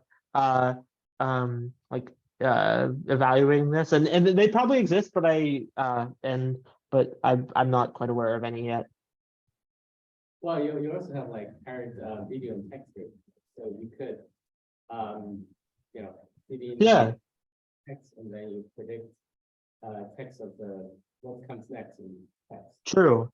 Yeah, and so I totally agree. I think I guess what I'm saying is in terms of like what the right objective is, it seems like right now the best objective we have for everything is predicting text. And I'm not quite sure whether that is like the be all end all objective, because it feels like there's a lot that like audio and vision ought to be able to teach us, and it's just about operationalizing that in a way that's helpful to learn from. So do you think like if could combine like predicting like what comes up next in text, and then like maybe predicting like you said, right, some high level information from the video. Well, right now we track pretty detailed, like low, like abstract information, like objects, right? You could say maybe a scene graph, right? You could predict the scene graph of the next. Yeah, so totally there's all sorts of like ways of like stronger or weaker supervision. And I guess maybe kind of what I've outlined in this work is predicting in text what might happen next or previously through both like a mask prediction approach as well as a contrastive one, which the contrastive one could extend to other modalities, even though it's not, there is a bit of a ceiling there. There's that question about scene graphs, and yeah, I guess I'm not quite sure about that, right? Because as we were talking about earlier, the way I see visual common sense is it really just like breaks any kind of structure you throw at it, or really the best evaluations, I think, are the ones that such that like no way of producing like some structured graph would be able to help you get at the problem. Which isn't to say that like that relationships between objects don't exist. It feels way more like ad hoc. Like it's not like you can define that in terms of like, I don't know, 150 objects and like 50 relationships. You know what I mean? Like I think it's way more long tail than open and whatnot. So I don't know. I guess what I'm saying is I'm a bit skeptical that these approaches are effective, but I would love to see better I would love to see some more empirical evaluation here. Okay, great, thanks. Yeah, thank you a lot. So I just have a very small question. You know that you got 6 million of videos and train the model. How many days do you need that? And if for some PhD students, they don't have so many, computer sources, do you have any other suggestions? Yeah, it's a good question. I can't I can't tell you off the top of my head how many days 6 million YouTube videos is. It probably is quite a lot. I will say that all of the stuff I did in my in this talk pretty much was not done in OpenAI or anything. It was like done in a pretty much academic setting. I mean, I guess I was at AI2 during the time, but really I did all this stuff by asking Google very politely for TPUs. I actually never like OpenAI was actually my first time in quote unquote real industry. And even before then I was like pretty confident I would be a professor. So yeah, kind of weird how that ended up working out. But anyways, I guess what I'm saying with that is that yeah, this is all like academic work for me. But I also do see like, I mean, I think and I was kind of like debating having this like little like quarter life crisis on my end too about like what am I going to do with my life after graduating. And so that's neither here nor there. But I do think it is hard, and so I want to say I totally empathize. But what I will say is that I don't think that it's necessarily too pessimistic in that like I think the scale like if we buy like the scaling law results, right? It seems to imply that little models can have results that scale to large models, right? And that's like the hope, right? I mean, we don't know for sure because some of that is like extrapolative black magic. And it does require very careful benchmarking and evaluation. But if that does hold for like other modalities too, that aren't just language, then that means that through careful analysis and like trying like maybe a sequence of small models rather than like one big model, we can show some reliable things. So I think that there is hope for PhD students out there. And likewise, we need way better evaluations too. So like, which, doesn't really require that many, like it requires like time and money in a different sense in terms of like, maybe Amazon Mechanical Turk money rather than like training a giant model on many TPUs. But I don't know. I think there's stuff for everyone to do, but yeah, I think that I definitely empathize that it's hard these days.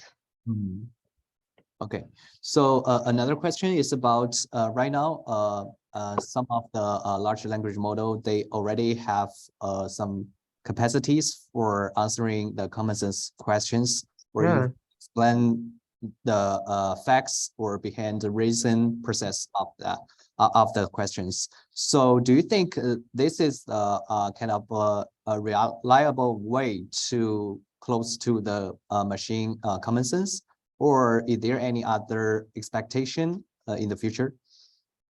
Yeah, that's a good question. Like, yeah, where are we at in terms of machine common sense for text and vision? And I kind of think that like, it seems like for a lot of these like machine common sense tasks in text that kind of had a quote unquote correct answer that many humans could agree on, it kind of feels like we've saturated them. And that's just kind of my perspective. There are some people who would disagree. But I kind of feel like maybe it doesn't mean that like, the model necessarily has like human level like theory of mind or whatnot. It's just that I'm not quite convinced that if we look at, say, just to give an example, theory of mind in text, that's like that gives us like fruitful avenue for making the model more reliable in that dimension. So I think it is a bit tricky, but I think that also vision is a bit different, right? Because as argued, like, yeah, vision, the space of observations is so much more vast. And likewise, I still am not quite sure that we have the right recipe yet. Like, I mean, I think predicting text in some form, predicting, tokens or whatever is really helpful, but I don't know if it's going to get us all the way there. Maybe it will. Would love it if it does, but who knows? Okay, Got it. Thank you. Welcome. Yeah. Great. Thanks for your excellent work and then congratulations about your new job. Yeah. We hope in the future time we can meet up on site. That will be very excellent for everyone. Okay, thank Yeah. you. Thank you very much. Oh, before leaving, there's still one question from a girl. So she just hands up. So yeah, why not? For low, is it multiple choices? Or is it for the QA?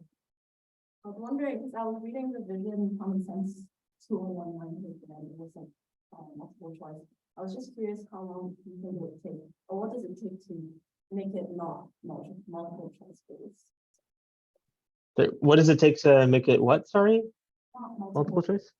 in the Visual Common Sense, like you can I guess her question is about that. So the VCR is the multiple choice answering space, you mean, right? Yep. QA answering space is multiple choice, yeah, forms. Yep. That method is also follow the multiple choice questions or open-ended questions or something like that. Oh yeah. Well, so we fine-tuned all of the models in this talk were done by fine-tuning in a multiple choice way, I guess. Like I guess you have a softmax distribution over the you give the model 4 different, I guess, contexts. Each context is prepended with a different answer, and then you tell it the first one is right and the other ones are wrong. Now that said, I don't know if this is really the right way we should be thinking about evaluation. So that was kind of another thing I was pointing at. I think the fine-tuning setup is pretty gameable, and it means that you probably spend a lot more time than you ought or one ought to figuring out the right hyperparameters to optimize on the your downstream evaluations. And I think that maybe that on the one hand, maybe another option is we should just do what is it? Try and do everything in a 0-shot setting or few shot. Though that is also kind of tricky, right? Because I kind of feel like the exciting few shot phenomena in vision and language seems to happen at much larger scale, which is why, yeah. So I mean maybe except for and I think clip is something that emerges at a lot smaller scale, but it's it's not quite clear to me that I don't know, for the GPT-4 with vision stuff, that it's not quite clear to me at what scale it really is exciting at, except for the ginormous scale. So that's also pretty tricky. So what I'm saying is evaluation wise, it's definitely an open question, but would love to see more work in making the vision language models be able to showcase behavior, the exciting behavior quicker. Yeah, I was just curious what would it take in the synthesis? Yeah, or Okay. What would it take? Sorry. Yeah. Yeah. Little bit shy, but she said she agree with your answers and Sure. you answered that correctly. Sure. Okay. Thank you. Yeah. Okay, thank you. Thank you. So audience, let's maybe have a someone you have question. Okay, it's fine. Okay, thank you, Robin. Yeah, see you next time. Yeah. Okay, maybe do you guys agree to have a 5 minutes break? Yeah, definitely, right? Okay, 5 enough or 10 is better? Oh, 5. Okay, got that. Okay, thank you. So we will continue after 5 minutes. That will be the, let me see. Yeah, almost 2:55 or 56. That's fine. Okay, thank you. Let's take a break.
Hey, Jason. Hi, Yeah. How are you? good. How are you? Yeah, good. Yes. Okay, so let's welcome the next speaker, Jason Lu. He's one of the excellent researchers in AI tool. With the Rowan, he did a lot of very excellent work on the common sense reasoning and also multimodal learning. Today is my honor and our first time to invite him to be a speaker in our workshop. So, Jason, can you hear us clearly? Yes. Okay, good. So, you can start to share your screen. Yeah. Yeah, can you see my screen? I think I already shared that. Not yet right now. Yeah, Not? Okay. Oh, give me 1 second. sure. Okay.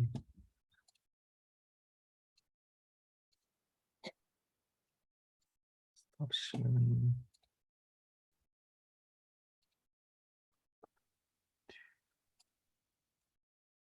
Can you see it? It showed you start the screen sharing, but cannot see the content or slides. Oh, really? Like, yeah, like Nothing? right now. Yeah. Oh, okay. Should I rejoin? Give me 1 second. Sorry. Yeah, or maybe you need to convert the screen you Okay. yeah, Yeah, or just 1 second. yeah. Take your time. Yeah.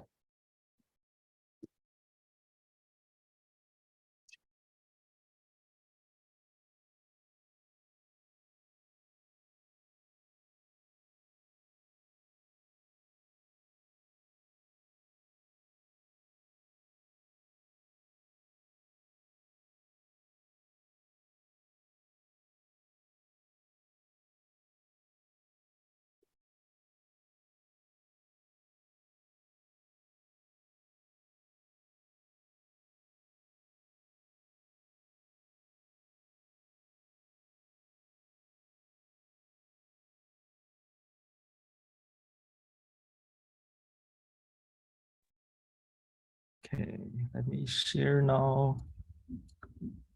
Can we see the slides now? Yeah, right now it's good. Okay. Okay. Yeah, sorry for the delay. And yeah, hi, I'm Jason. So due to the visa issues, I cannot join the workshop in person.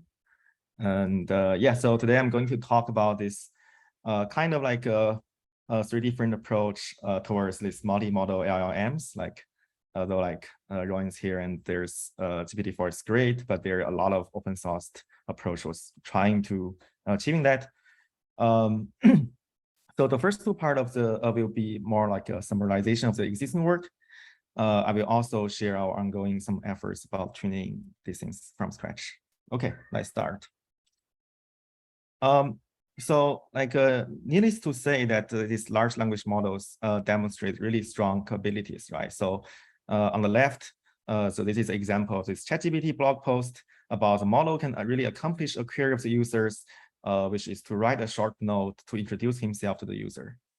And on the right, so actually people extending this multi-model version of it. So the model can take in the image as input and successfully answer what is an your part of the image. So we do see some of the GPT-4 answers and also some of the recent kind of adaptation method that also achieving pretty good performance, good result on this case, on this example. So the really cool thing about this kind of like a LLM, the large language model, is they are really open vocabulary by nature and have a very strong reasoning abilities. So, and this is one of the examples also shown in the GPT technical report. So the user requests model to read and summarize the instruction, the InstruGPT paper, and the model can do an amazing job, which in general requires kind of like multiple skills, including the OCR, like reading figures and diagrams, and all from the pixel space. And finally, summarizing all of the content into short phrases or short sentences. So the large language model, such as GPT 3.5 and ChatGPT is unimodal, right? We all know that. Well, the GPT-4, which is multimodal, and can understand the image as shown earlier, right? So recently, how to extending language only these LLMs with the ability to understand the other modalities is a very active research area. Depends on how we are use the LLMs. So we can roughly making this into 3 different categories. So coordinations, adaptations, or we can learn everything from scratch. So roughly speaking, this coordination approach directly using this ILM as a planner to accomplish to kind of like coordinate different modules or functions to accomplish a real work of the multimodal task. And the adaptation approach directly feed the multimodal features into LLM and align them by fine-tuning a small set of adapter parameters with limited data. While training from scratch is to join train these LLM models from large-scale multimodal data, and thus is naturally grounded across modalities. So just a little bit recap here that the earlier speakers said the kind of like the really initial work of using the kind of like coordinator is modular network is actually from 2015 from Jacob. And so given the image and the questions, the modular network learns to parse the questions into structures that compose of reusable modules, right? So each module will be responding to one skills, such as find or describe, etc. Right? So, so given these strong reasoning abilities of this large language modeling, so the kind of a coordination approach is to use this LLM like prompt to structure that capture new multimodal abilities. So without requiring fine-tuning or any training. So these new abilities, including this video search, such as stochastic models, or writing robotic policies, such as like code and policy, also like image editing as visual program, and also this kind of like using the existing calculator or other tools such as Toolformer. And after this ChatGPT was released, and there is really a series of methods that is kind of built based on the ChatGPT that can iteratively like invoke visual foundation models and solve tasks in the dialogue. Right. So the most complicated one, such as this, like in my thinking, is MMI React. So it is interact with many industrial level API from Microsoft, also the search engines, to provide a very strong performance. So there are 3 major pros to use this large language model as a coordinator, right? So first is kind of take advantage of existing like large language model, and also other kind of visual or like other foundation-based model. And also there's no training needed, right? There's no cost at all, and register new skills you can use in the prompting. So probably relatively cheap. And also like it can be easily producing the visual outputs by calling different generative models API. So in this case, the model can kind of like paint. So we do see a lot of like demos that can do that. But also the cons are pretty obvious, right? So first is there always a communication bottleneck between the task and queries, like also between the visual foundation models. So it's hard really to ask the model to describe what is the details of the image. For example, the VQA, like a visual question answering, so most of these models fail to do that. And also the abilities is always bounded by the number of prompts, right? So although like it's easy to edit, but they are kind of like limited by the number of programs you have, and also by kind of the prompts you have. And also this large language model itself is not improving, right? So what we really hope is that the model itself will improving when it's receiving this really multimodal information. And this makes us to consider this second approach, right, which is adapting large language model into multimodal LLM. So so this like kind of like a multimodal functional learning and Flamingo are really these 2 pioneer work that kind of like bridging this powerful pre-trained vision and language only models into multimodal LLM. So for example, in the left figure, this is basically this multimodal functional learning. And it actually is first to show the adapting the vision encoder with a frozen LLM, which can enable this functional learning. And Flamingo also demonstrated like this kind of adaptation at scale, right? With resampler and this gated extension that kind of like you can like remove the visual features at the during the first training, and also this interleave visual textual data that is basically using in the future work, in the also like earlier work. So adapter-based method has this rapidly developed over the last few months. So, and they can actually supporting like various of these tasks, right? So if we can see this, this is kind of an incomplete list, and it having most of this is vision language tasks that we have this language output like bleep, instruct bleep, or lava, and also it can also kind of like doing this like manipulations or embodiment control like Vima and PalmE, and also some things like generating images. So the first, by looking at all of this kind of like approach, so we can find some patterns, right? The first one is that the quality of this, like the models matters, the language model matters. So the Llama-based models really dominate the open source research after it's released. And the second is that nearly all of the methods, they are mainly focused on the language output. So except there's a recent paper called GIL, and which enables this interactive retrieval and generation kind of like process. Okay, so a little bit more about this GIL. So kind of like they are kind of using these GIL mappers. They call it GIL mappers, and which is essentially a Q-former to learn to mimicking the output of the stable diffusion test like encoder, right? So this is really a cool idea, right? Because in this case, it already showed that these mappers can generalizing to like our generated prompts, the better prompts compared to the stable diffusion testing like encoder. Like only model, right? So in this case, we can enable the kind of like the language model with the ability of generating like the text or like which can further translate into images without kind of like really losing this, because this is output feature of the test encoder, and the feature space was pretty close, so probably it will not suffer this kind of like forgetting issue when it sees these things as a new one. And also there's another kind of like recent work, which is called Llama adapter, or like bind LLM, right? They kind of really using the recent like Facebook's bind architecture, which is training conscious learning models that kind of binding with different modalities, and by plugging the Llama, right? Which they actually enabling a lot of like full user cases in their demo. So if we are really looking at this adapter approach, and there's also this recipe from the existing work, so we can find that they are kind of like all of them show some like good recipes, right? So the first one is modeling, right? So the first one is that the clip features is really the core to enable this strong generalization with fewer data.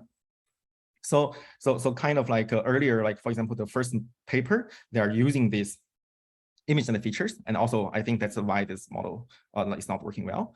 So we can using the linear adapter layer. So in the Lava they show that, or a deeper adapter with Q-former. But if you are using a deeper feature, probably you want to further supervise this contrast loss to make sure that your feature is bounded in a good space. And also the second thing is that when we are starting to kind of adapting the models, we might want to zero out the visual features at the beginning of the training, and that's in general leading to a better optimization, right? So the Llama adapter V1, V2, and also this Flamingo like teach us this, like basically say we want to do this when we are designing the model. And also in terms of the data set, so like existing vision language task can be a prompt to multimodal instruction tuning data set. And in the Believe Instruct paper, they show that this might be a good idea. And also in the Lava paper, they show that the GPT-4 prompt with visual chatting data and using the test annotations can enable better alignment with human preference. So to summarize that, this adapter-based method is actually the most successful so far, and which we see a lot of good examples. And the pros is that it has these strong generalization abilities, even on novel tasks, right? So, and also it requires minimum training with small set of parameters and with fewer data. So most of them maybe can be trained in 1 day or half day. So with kind of like limited computation resources.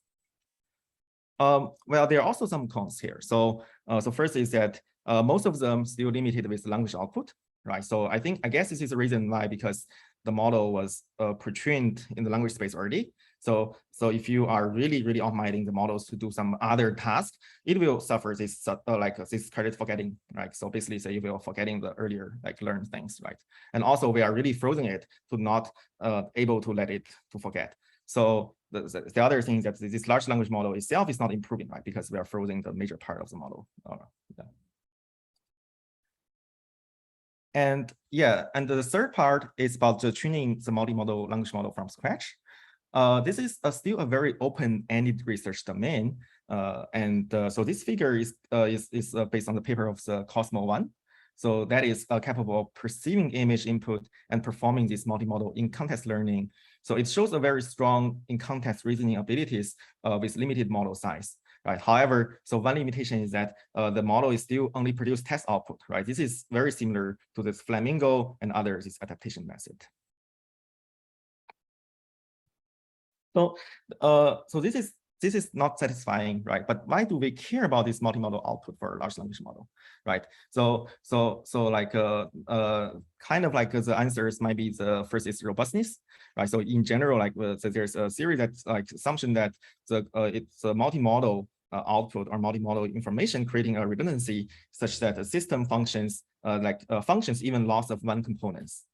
And second is self-supervision, right? So the sensory system can really educate each other, so without external teacher, right? So, and the third one is future learner, right? So the multimodal might be a key to make the model as a future learner. So in this case. However, there are also a huge difficulties when we want to learn everything from the scratch, right? So the first one is that the vision tasks are highly unnatural, right? So the annotations is manually defined in the most of cases, and we can rarely find it in the Webley surprise data, right? This is very different from the NLP task and NLP data set, and NLP like a corpus, pre-trained corpus we see. And also, there's no good way to really efficient representing the different outputs in the unified format yet. And I think this is also another kind of a headache like we are facing. So some of the prior work that they already like do some preliminary explorations on these kind of unified modifications, right? So first, the left line is this work is called Unify.io, which is our last year's work. We're trying to converting the different inputs and outputs tokens into sequence, right? So the kind of the interesting part here is that we're trying to kind of like really putting a lot of these vision tasks like segmentations, depths, and by using this kind of like unification codings and trying to learn a like autoregressive model to kind of like to learn like basically mapping everything, right? And it shows the models can actually learn a good job on it. Maybe not perfect, but it definitely can do some tasks. And also the right figure is called COBIT. So it can do this bi-directional kind of like generation of both caption and image, right? And although like this task is not trained for this large language modeling, but this actually shows that a single decoder that can actually do a pretty good job of image decoding, both for text decoding. Yeah, so also I'm going to share some of this Unify 2, like we are still working in progress, so I cannot share any of the numbers, but roughly we really want to extending what we have done in Unify 1 and kind of like adding like more of this input. So the two more modalities are things we have now is we are having this image history input, audio and audio history input, right? So they kind of like they can now taking a video information's input. So, and also now the models is not only to decoding the text, but it's also going to decoding the kind of like the audio as well. So in terms of the pre-training task, right? So we're really trying to seek a way that it can like take advantage of both generations and also this denoising, right? So or like this mask modeling. So kind of like we are trying to we're having this multiple kind of objective by controlling this masking threshold. For example, given this image test and image input, you can mask it and denoising it, or you can basically say, I will make the image like as a black one, and now it's kind of more like a generation objective. And also kind of like to enable the model's ability to learn this kind of 3D understanding or point matching, right? So given these two images from the same room with different viewpoint, and we can actually collecting or like masking one part of it and asking the model to reconstruct, right? This is kind of a objective that actually called in the earlier paper called Protocol, right? But here we are using this objective and trying to kind of like see whether the model can jointly learning a good representations when we are joint tuning all of these objectives, right? And also with this kind of video input, we can now like parting the image and parting the audios, and also as trying to regenerating the audio. And of course, like with this kind of like embodiment controls, right? So we can simulating the agents to walking in the environment and also collecting some data that either you can predicting what is your future actions, or you can predicting what is the future frame given your actions. So kind of like this adding some action perspective in this kind of like pre-training data, right? So comparing with this Unify IO, so we are really trying to making this a little bit larger data set. So we have basically we are actually much larger now. So which including like both videos, like 3Ds and also documents and also image tests, and also this like multimodal C4. Yeah, there's an open version of it. Yeah, and then like yeah, so we actually now we are in this instruction tuning stage. So basically, we are kind of trying to see whether we can creating using this existing benchmark and across its vision, NLP, and audio and actions, and whether we can to creating a kind of a multimodal instruction tuning that can actually changing the different domains output, right? So kind of each task and data set we will label by human or automatically by prompting, and that describing the skills the model needs to perform, right? Hopefully this can be a kind of first portion that enables these multimodal emerging properties. This is really our goal of this project. And really like if we are thinking about the pros and cons in terms of this tuning this multimodal language model from scratch, right? So the pros is that the model can potentially interact with more modalities and learn more from the environment. And also the model might be the one model for all, right? So both understanding and generation, right? So, but there's also cons, right? So the first one is it's very hard to optimize. So this might actually lead to a worse MLM, right? Because a lot of the objectives, they are maybe conflicting each other. A lot of the video data set, they are actually pretty noisy compared to the test corpus, which the researchers, the NLP researchers, they already like kind of iterate through many times. And actually, I do see that our models definitely not not comparable compared to like if you optimizing singly on the test. And also we have to solving a lot of this kind of like gradient exploding issues causing by some of this specific architecture. And another is that it requires much more compute, right? So compared to this adaptation-based method, and also it cannot easily utilizing this pre-trained language model, right? So now it seems like Llama is super strong, and also if we can take advantage of it, right? The output in general is not too bad. But this is going to be something totally relying on the pre-training corpus we have. Okay, so I'll concluding this talk. So basically, we compared the pros and cons for 3 different ways that was this multimodal LLM, right? So there's not really a best approach, right? It really depends on the application we have. And also, I do have this kind of open-ended questions for like basically say the first one is that what is the best way to representing different modalities, such as it can easily understand by the LLM, right? So I think this is really the thing that if we want to really further improving these pre-trained models, right? What can we do, right? So we want to be able the kind of either like for example, now we are using these tokens, whether the tokens can be easily understandable. I think it's a very core thing or aligned with the models like internal or pre-trained model well or not, right? And second is that can we really increasing the ML's multimodal abilities without directly accessing this kind of that modality or data, right? So I think this is also very important because the data, if it is not in language, is huge, and also the data loading will become a pipeline, a bottleneck at some point, and I think this is going to be a very essential issues, and if we can doing that. Okay, and that's end of my talk. So I'm happy to answer any questions. Thank you for your good talk. Is there anyone have questions? If you have question, you can use the phone at the center of the room.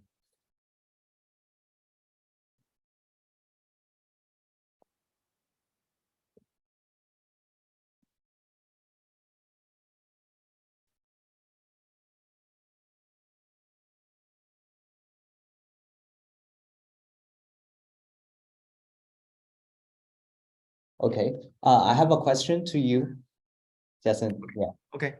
Okay, so when you train the new version of the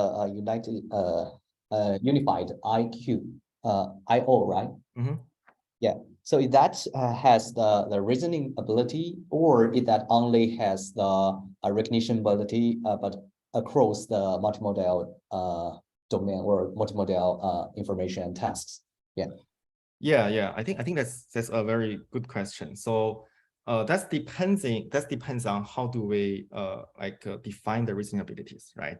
So if you are thinking about the reasoning abilities, it's like shows in this GPT model or large language modeling. I think at least for the Unified 1 version, we didn't see that because the pre-training corpus is much smaller in general.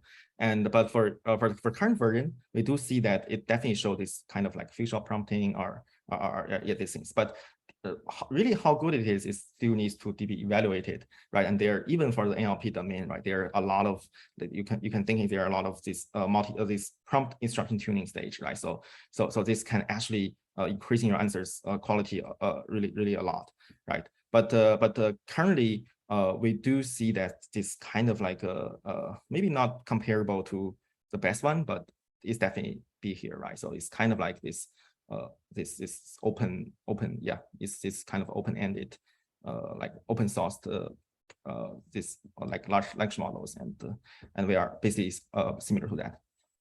Okay, that's good answer. Yeah, thank you.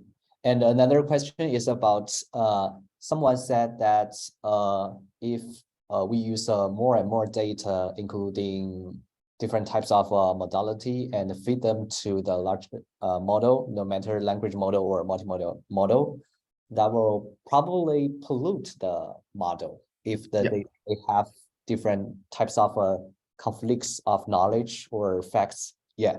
So what do you think? And I actually pretty agree, right? So that's why I'm saying that the concept of this source is that in general it's very hard to optimize, right? So I do see that in general, like when I was trying to train with multiple objective, and especially we are randomly dropping different modalities, right? So the data will become more and more noisier, and this is actually much harder to optimize. And we do see the gradient getting exploded because specific modules, like for example, in general, we see that the vision component get much peakier, and that may leading some numerical issues when we are doing these optimizations. We have to switching that to some specific, more strongly normalizing attention approach, like for example, to normalizing the attention part of the visual model only.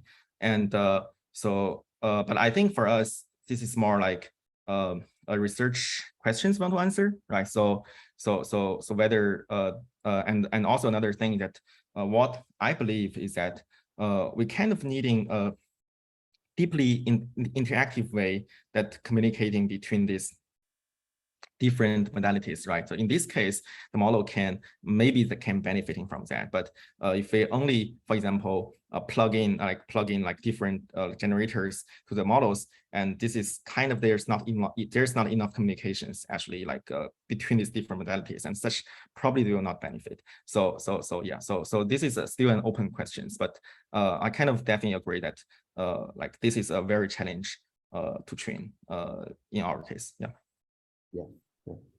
Thank you. Can I ask a question? Sure. Yeah. Thanks for your amazing and inspiring talk.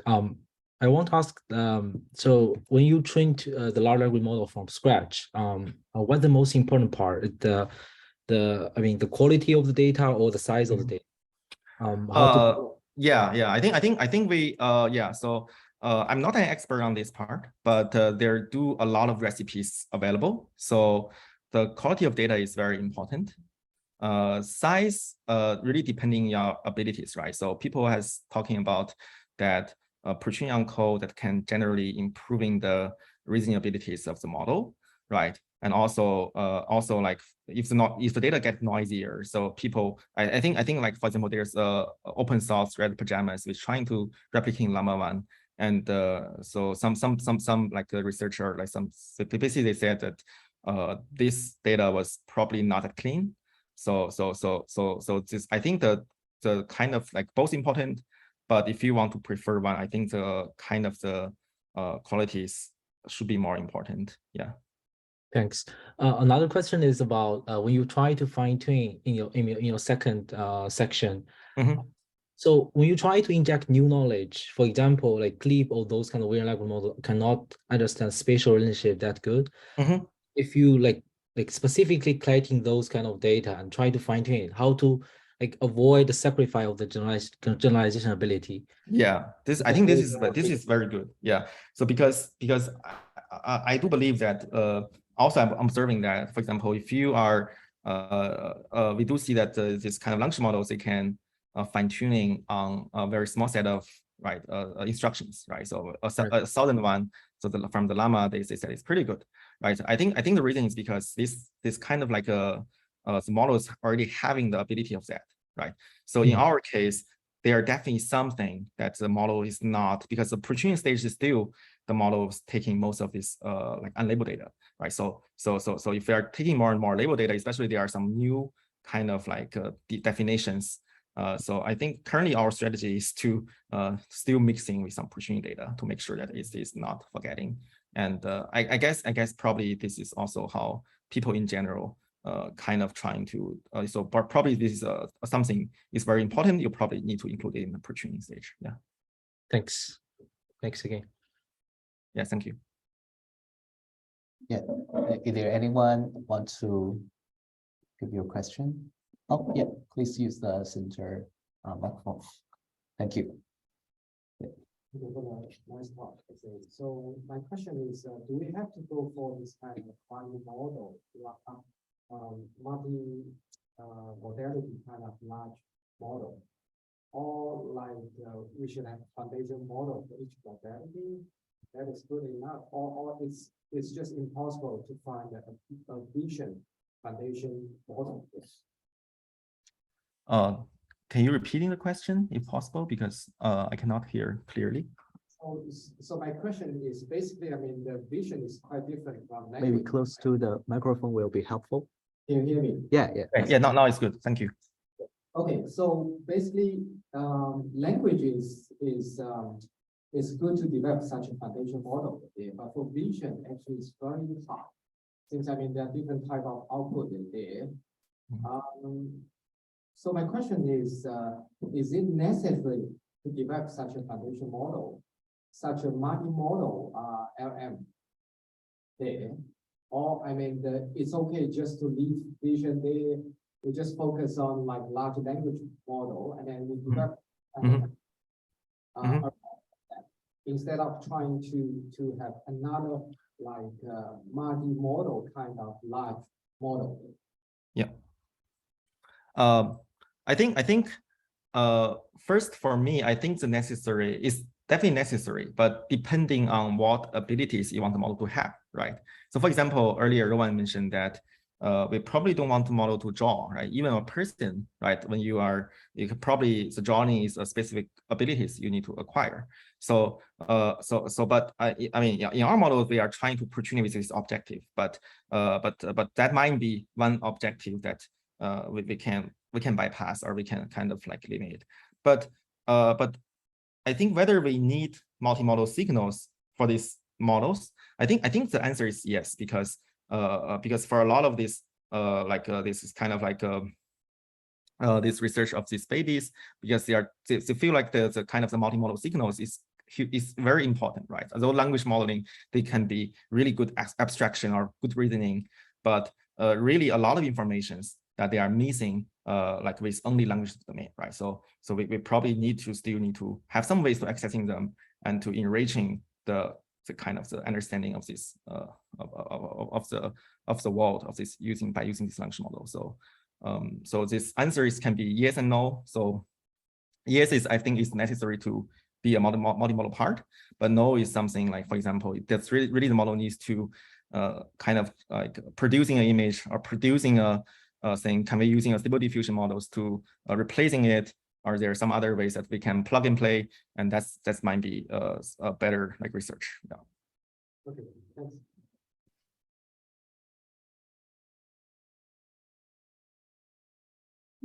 Okay, thank you for your very excellent QA, and you explained a lot of information to us. And very good to hear about your new work. Yeah.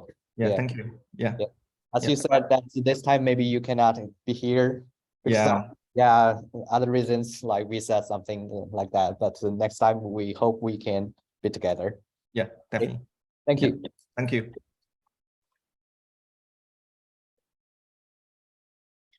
Okay. So let's have a 3 minutes break, because after that we will welcome the only one on-site professor speaker today. That it is the Jirajua Malik. Yeah. Jitendra Malik. Yeah. So let's set up the computer.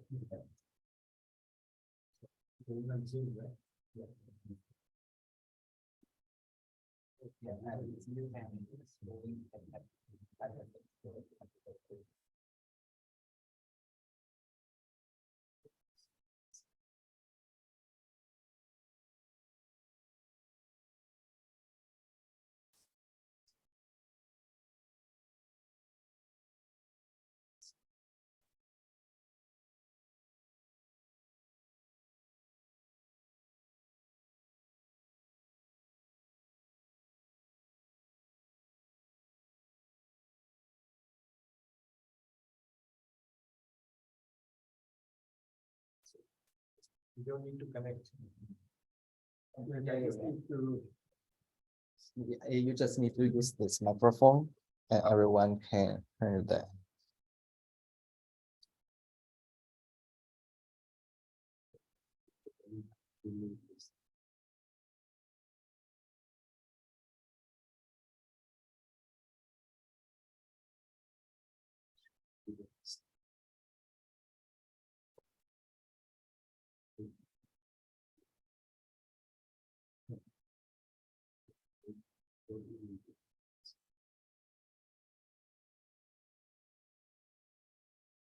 My computer is connecting that, so it somehow forward your information or a signal here and then project to there. Yeah, yeah, yeah, yeah. Yeah. Okay, right button. Yeah, that's excellent. What's the time? 40 minutes, 30 minutes? That's fine. All time is long too. We schedule maybe 14 minutes with 10 minutes QA, but it's okay for you. So, but just tell me after, I'll try to make it about 30. So tell me after, Yeah, I will remind you. Yeah, or no problem. tell me after 25 minutes. Okay, okay, no problem. Yeah.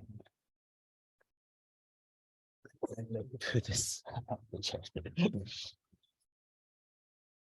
They only give this a chair to me. And then let me use.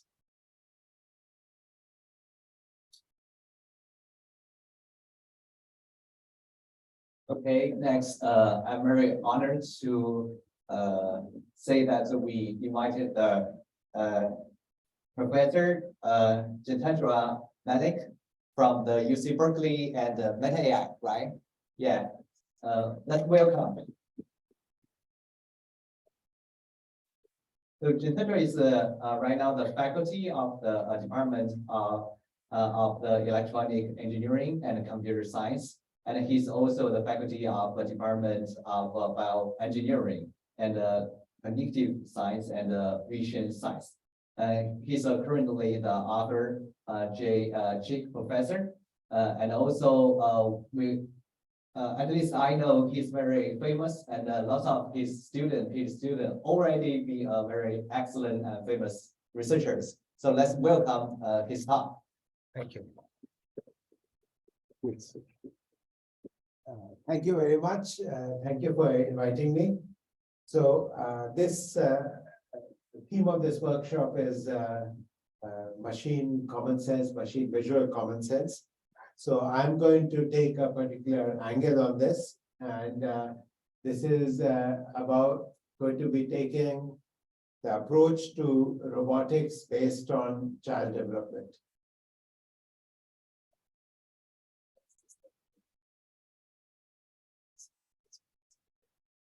So this is a slide where the text of this is taken from Turing's 1950 paper, where he proposed the Turing test. It's a famous paper.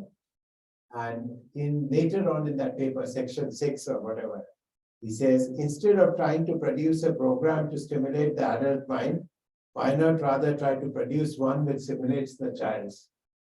If this were then subjected to an appropriate course of education, one would obtain the adult brain. So he's basically laying out a program of building intelligence, not by design, but by learning. Or a specific kind of learning, which is the way children learn, where there is some initial mechanism, and then on top of that, learning takes place. Now, this is 1950, so you have to give him credit for being foresighted, because the initial days of AI were not done like this, right? It was by sitting down and writing down how we thought it would, the equations if you are doing robotics or mathematical models, and instead he's suggesting this learning-based framework.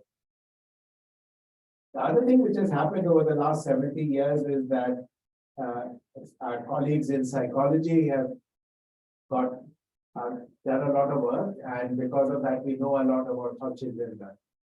So children learn in a very multimodal, experimental kind of way. So that first photo on the left shows a baby in a crib, and what she's doing, she's playing with things, she's batting at things.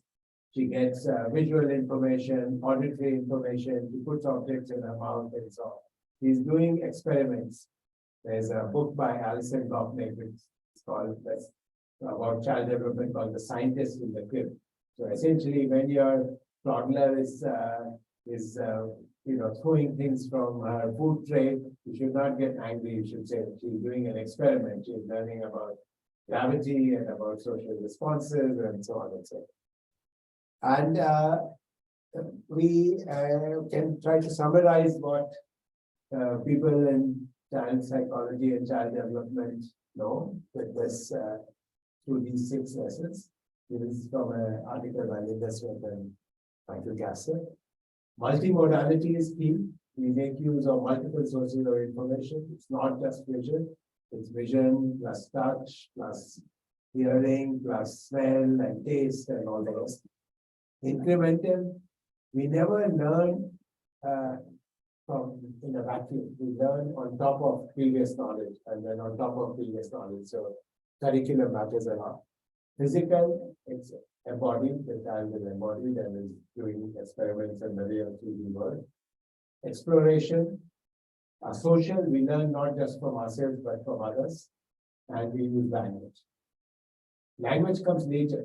Language is built on top of this embodiment. And then at later stages of life, most of your learning may occur from books, but it's built on a foundation which had all this richness. Today, of course, we have inverted this sequence. Based on what is available on the internet. So the most readily available knowledge of the internet is text. Every book that has ever been written has been digitized and is available on the internet. And that's why our systems like ChatGPT and so forth are based to sort of invert this pyramid.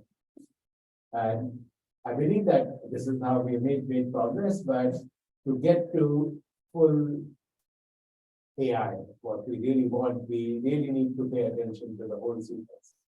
So in my own research, I have started to focus a lot on this lower level of the pyramid as we are going up, and basically focus on robotics, because that's about physical interaction, physical intelligence.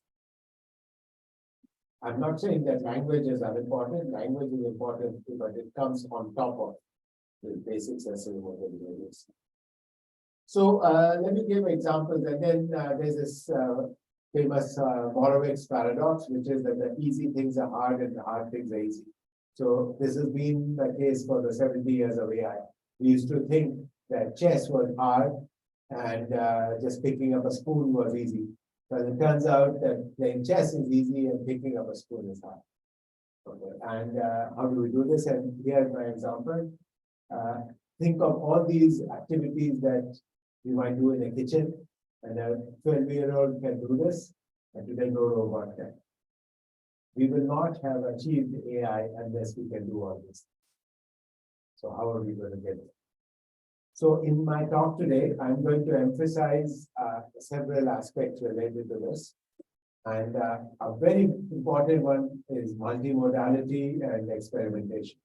And I'm going to focus a lot on that. And then near the end, I'll talk a little bit about social learning, learning from others. So let me give you some examples. So this is an example of dexterous manipulation. So this is work on rotating an object in the hand. You may think it's simple, but it is something which I've used essentially as paradigmatic. So this is a paper which was presented at last forum, but it's coming as a model of all these different tasks. So there are many different abilities. So the first thing which you realize here is that standard robots which just have a parallel jaw gripper are not going to be able to do these tasks. You need a multi-finger hand. Furthermore, we will find, and I will justify this, that it's not the multi-fingered hand needs to be accompanied by touch sensing. So sensing in the fingers. So when you press, when the finger presses against an object, you get some signal from that. And it's not just touch, but also proprioception, all the joint angles of the body. We are aware of our own body still. When I close my eyes, I can touch my nose. Why? Because my body knows its internal state. And then a vision is important. When you're trying to do something very sophisticated, you use vision to guide your movement. So all of these are important, and that's what I'm going to take you. So we picked this task of rotating an object in the hand. And so clearly this cannot be done by a parallel jaw gripper, and I will show you various versions of this task. And those will give you a flavor of how it works.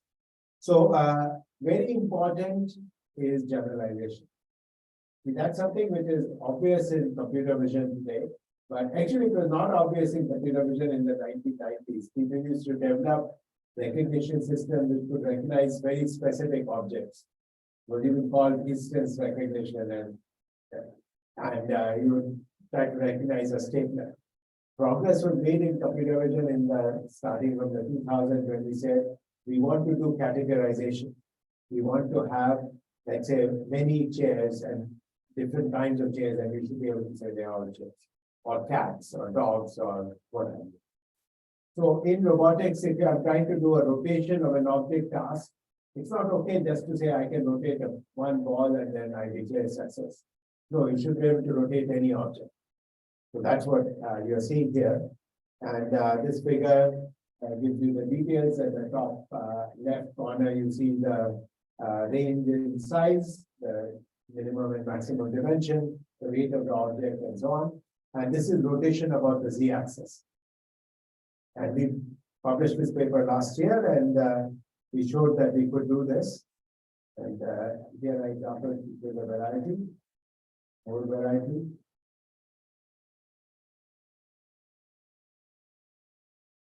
Okay, and interestingly, we found that we could do this task without vision and without touch. Okay, just by using proprioception, so just by using joint angles. I'm not going to go into details of how we the model, but essentially it is trained in simulation using reinforcement learning. And what reinforcement learning does is it's trying to optimize some reward function, and the reward function basically says don't use up too much energy, use minimum energy, and keep rotating. And that equation at the bottom, which is min of omega dot k r max, essentially what it is saying is try to rotate as fast as possible up to a certain desired speed. That's what you're trying to achieve. And rotation here is about the x-axis. Okay, and then and the way it is done is you train in simulation, and then we have this algorithm called rapid motor adaptation.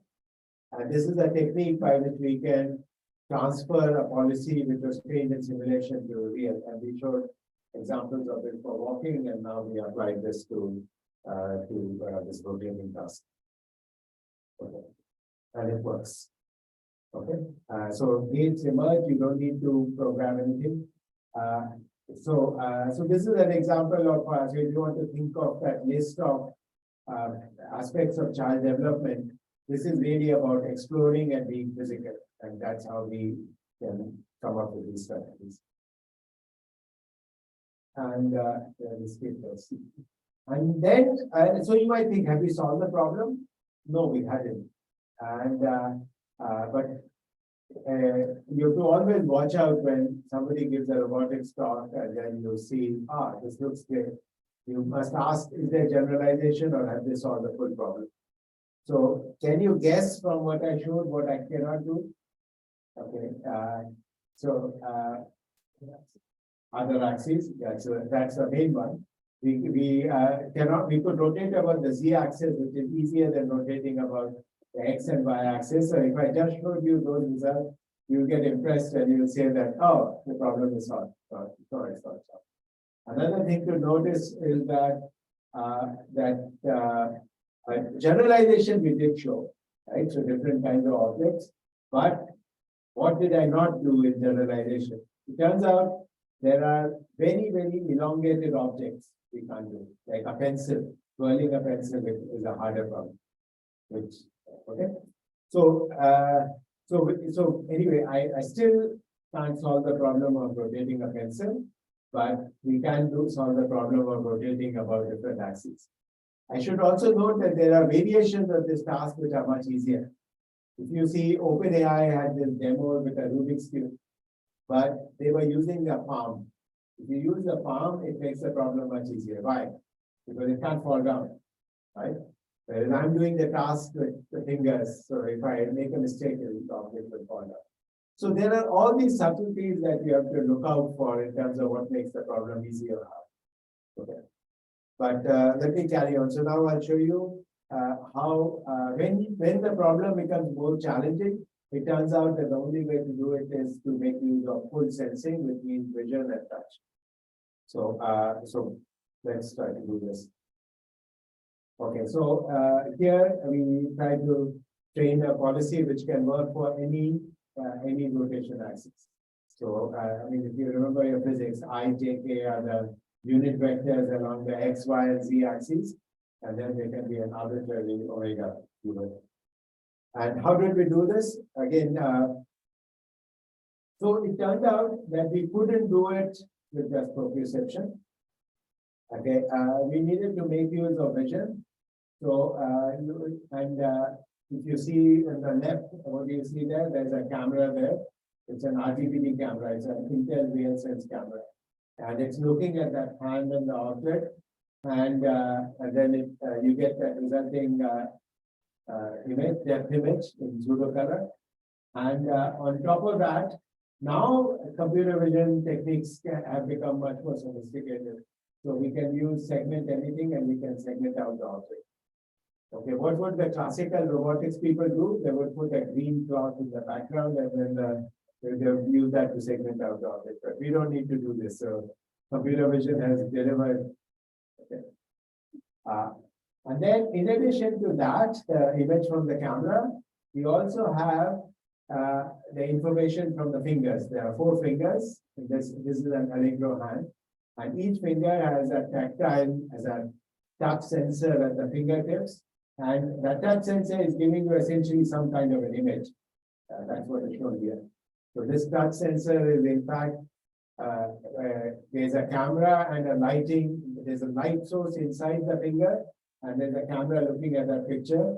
So what happens is the fingertip has some membrane, and when that membrane deforms, that causes a change in its appearance, which the camera will capture. That's what you're seeing in the tactile images. And so this is what the hardware looks like. Okay, and let's see. And now we were able to solve the problem. So if you see, this is rotation about the x-axis. And importantly, we can generalize. So we have different objects. It's able to do that. Let me see more examples, more objects. So this is still rotation about the x-axis. So we move to some different objects or generalization has been shown. And then this is rotation about the y-axis. Some generalization.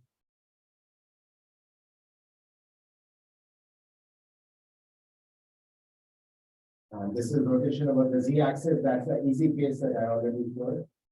Okay. And yeah, so in a sense, we have solved it. But if you think a little bit harder, you can see there's. So I already gave you one thing which it can't do, which is very elongated objects. But otherwise, it's generally good. But can you think of one way in which you can make the problem harder if you can't solve? Where am I cheating? Upside down, exactly. So we did this right side up. The object fingers are below and the object is above. If I do it the other way around, it is harder. So I think we can do it, but we have to show that. Okay. But I'm giving you all the ways in which so that if you see many of the papers, they use the palm, which makes it really easy because then the object cannot fall. Okay, so we did it with fingers, but the object fingers are below and that is harder. And the other way around is even harder. And then, of course, rotating about different axes is harder. It can be easier or harder. So I'm trying to give you the flavor of the problem, but this is the kinds of things we have to solve. Once we can do this in full complexity, this is the way towards dexterous manipulation. So it's always going to involve the use of multiple fingers and touch sensing and vision. But I will, in the next few slides, I will prove that point. Any question?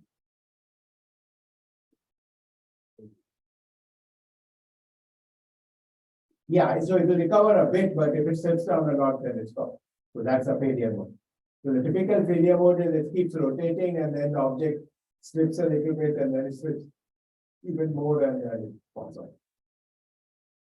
Okay, so how did we do it? Again, I will not have chance to explain the full algorithm. I'll give you a little flavor.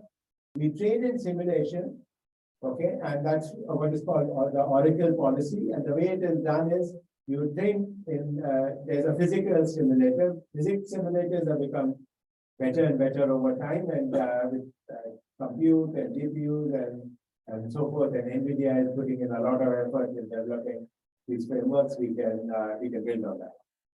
So when we train a reinforcement learning policy, the thing to note is reinforcement learning is much more difficult to make work than supervised learning. Supervised learning is much easier than reinforcement learning because reinforcement learning is basically trial and error. So the only signal that you get is which trials were more successful and which trials were less successful. Whereas with supervised learning, you get a gradient which tells you exactly how to change, in what direction you can be placed. So what we do is that we try to, and then the policy should do different things for heavy objects, light objects, elongated objects, etc.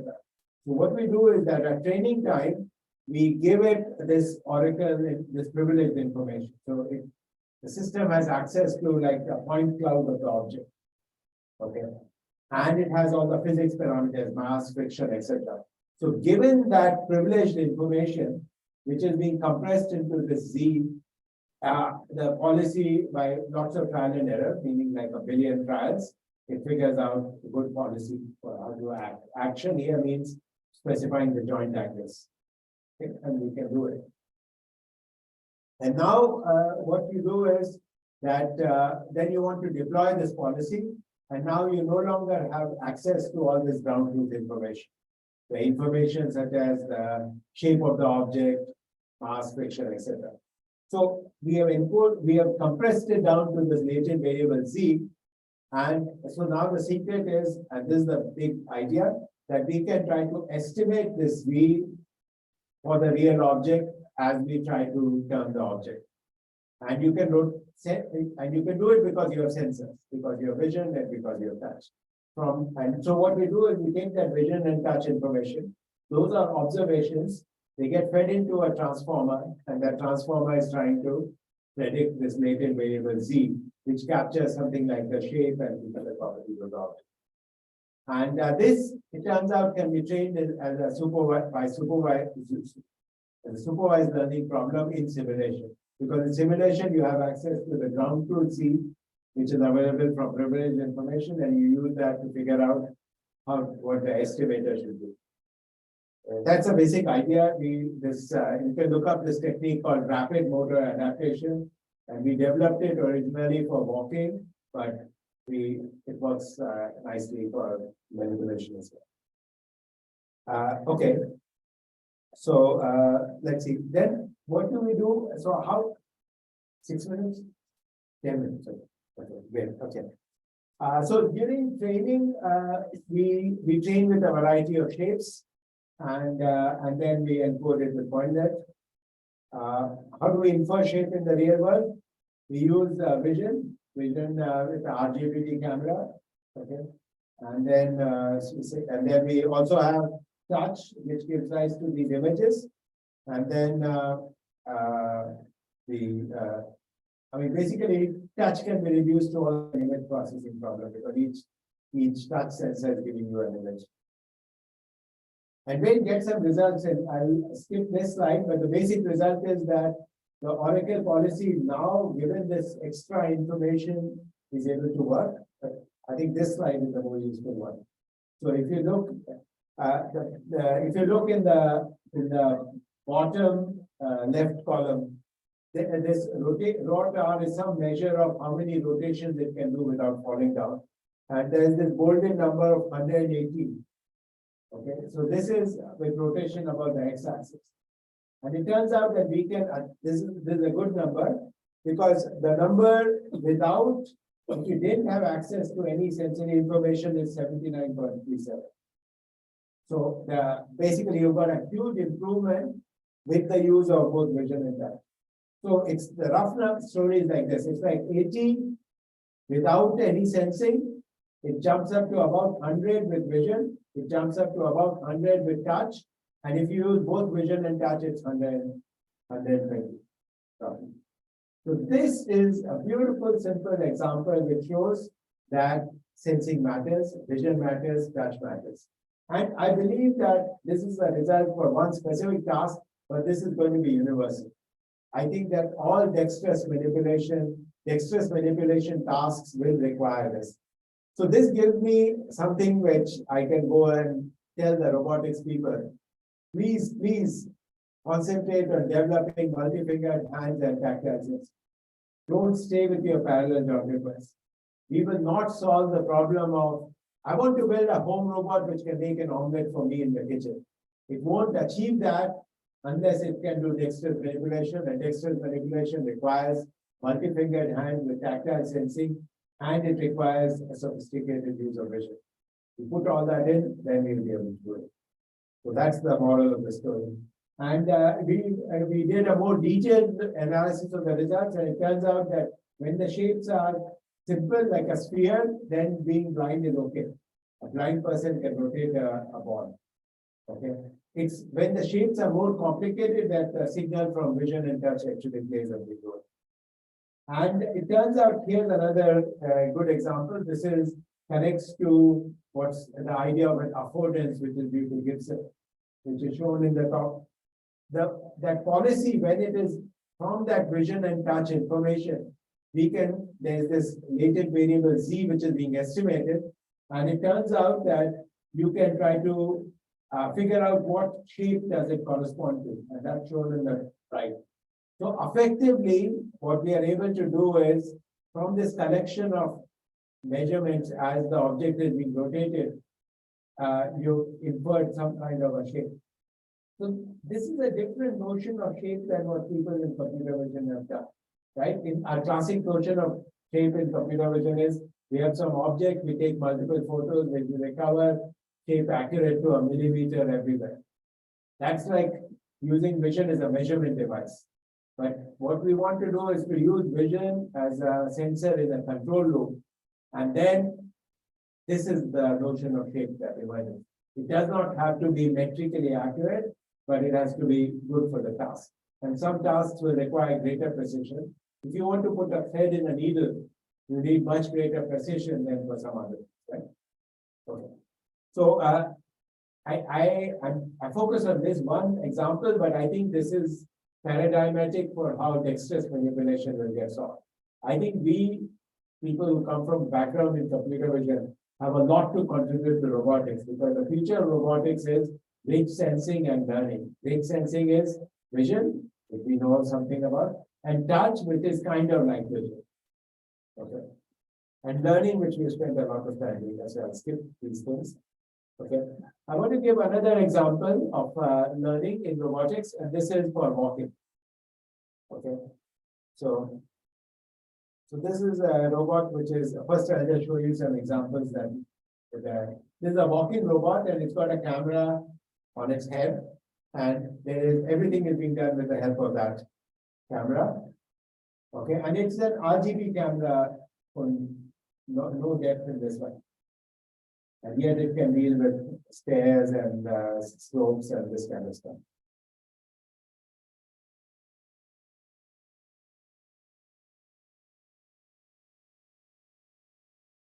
Okay.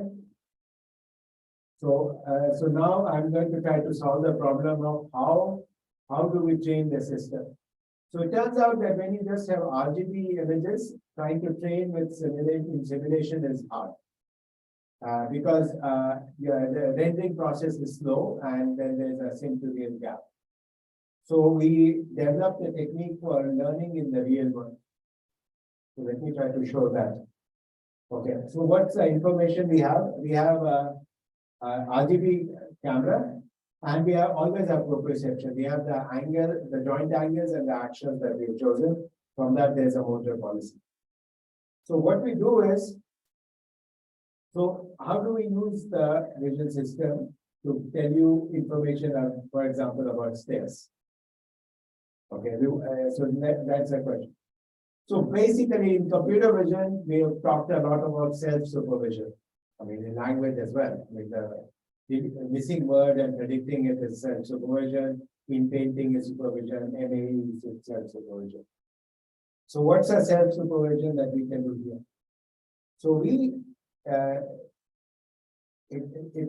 so there's no obvious way to do it. We figured out an alternative technique.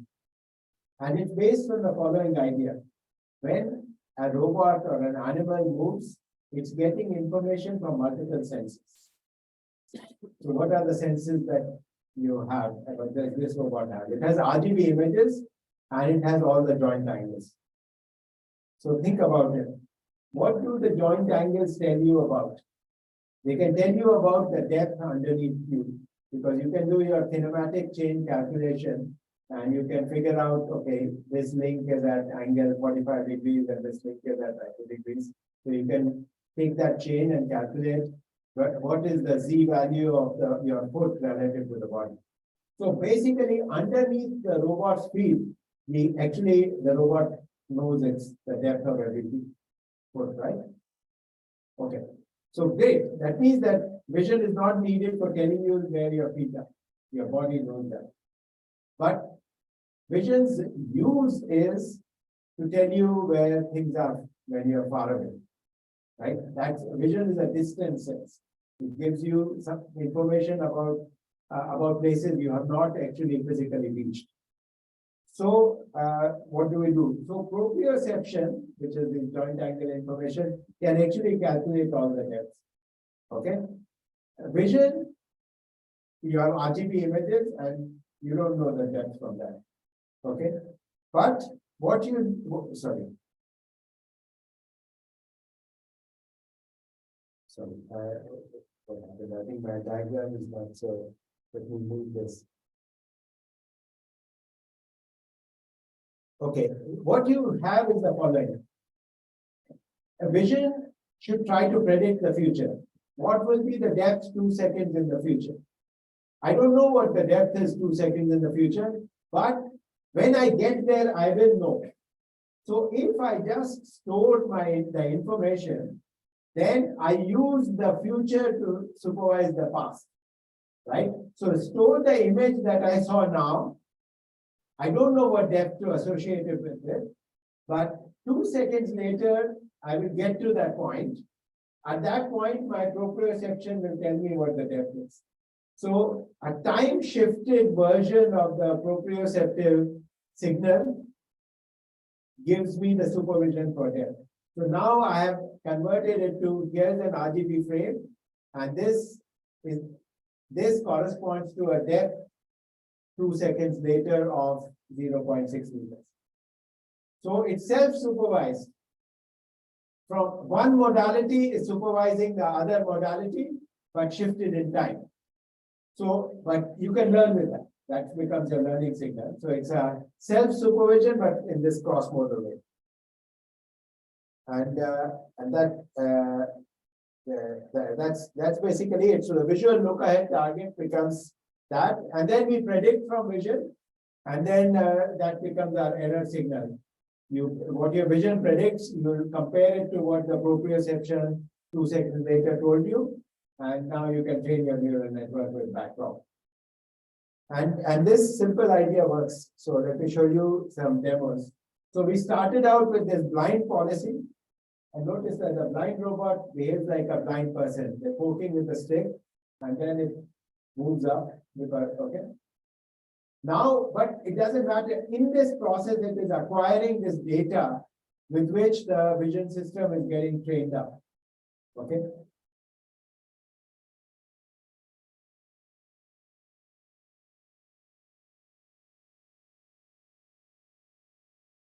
Okay. So now, after it has got the data, and now the neural network which predicts from vision to depth is the vision, now it moves much more smoothly. And we actually created this curve of day 1, day 2, day 3, where day 1, it goes like this. It's sort of crazy. Day 2, much better. And day 3 is much better. So the performance goes up every day, and the error in the supervised cross-modal supervision keeps coming down. Okay. And that's and this is lifelong learning in a very simple way. But I think that this is the kind of thing that our human body does all the time. We are always calibrating, self-calibrating, right? And there is a beautiful example of that, which is called the prism experiment. So if I have my glasses, and in front of one of my eyes, you put a prism, let's say in front of one eye, you put a prism which deviates all the rays by 10 degrees. Then when I try to reach an object, I can't reach it because my vision system is getting distorted input. But I keep trying to do this, and in 10-15 minutes, I'm able to do the task. People have learned how to ride a bike with inverted glasses. Okay, because you adapt. Your visual system is giving you a certain signal, and then the motor system has to adapt in terms of how to interpret it. So we did this experiment. Okay, so let me move forward from this. So this is meant to make fun of Stanford colleagues, because Berkeley Stanford is a rivalry. So we took the robot to Stanford, and it was meant to show that we have training set and test set are separate.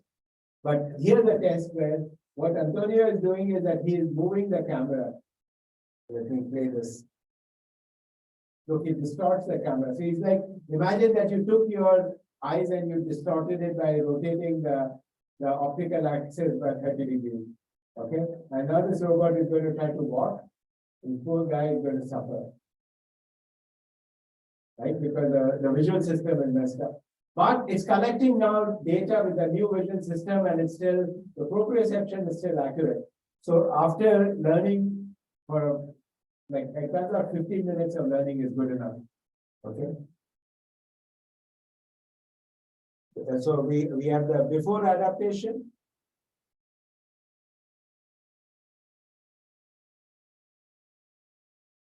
And then after 1 minute of data, this is what happens. Oh, sorry.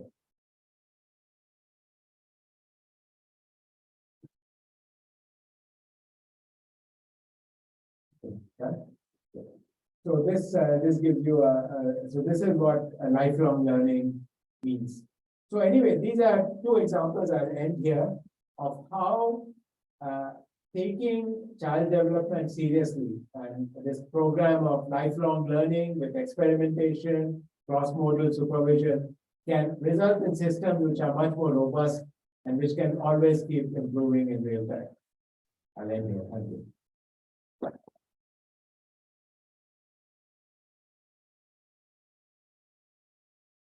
Happy to take questions at this time. Yeah. So if there anyone have questions? Let me stop.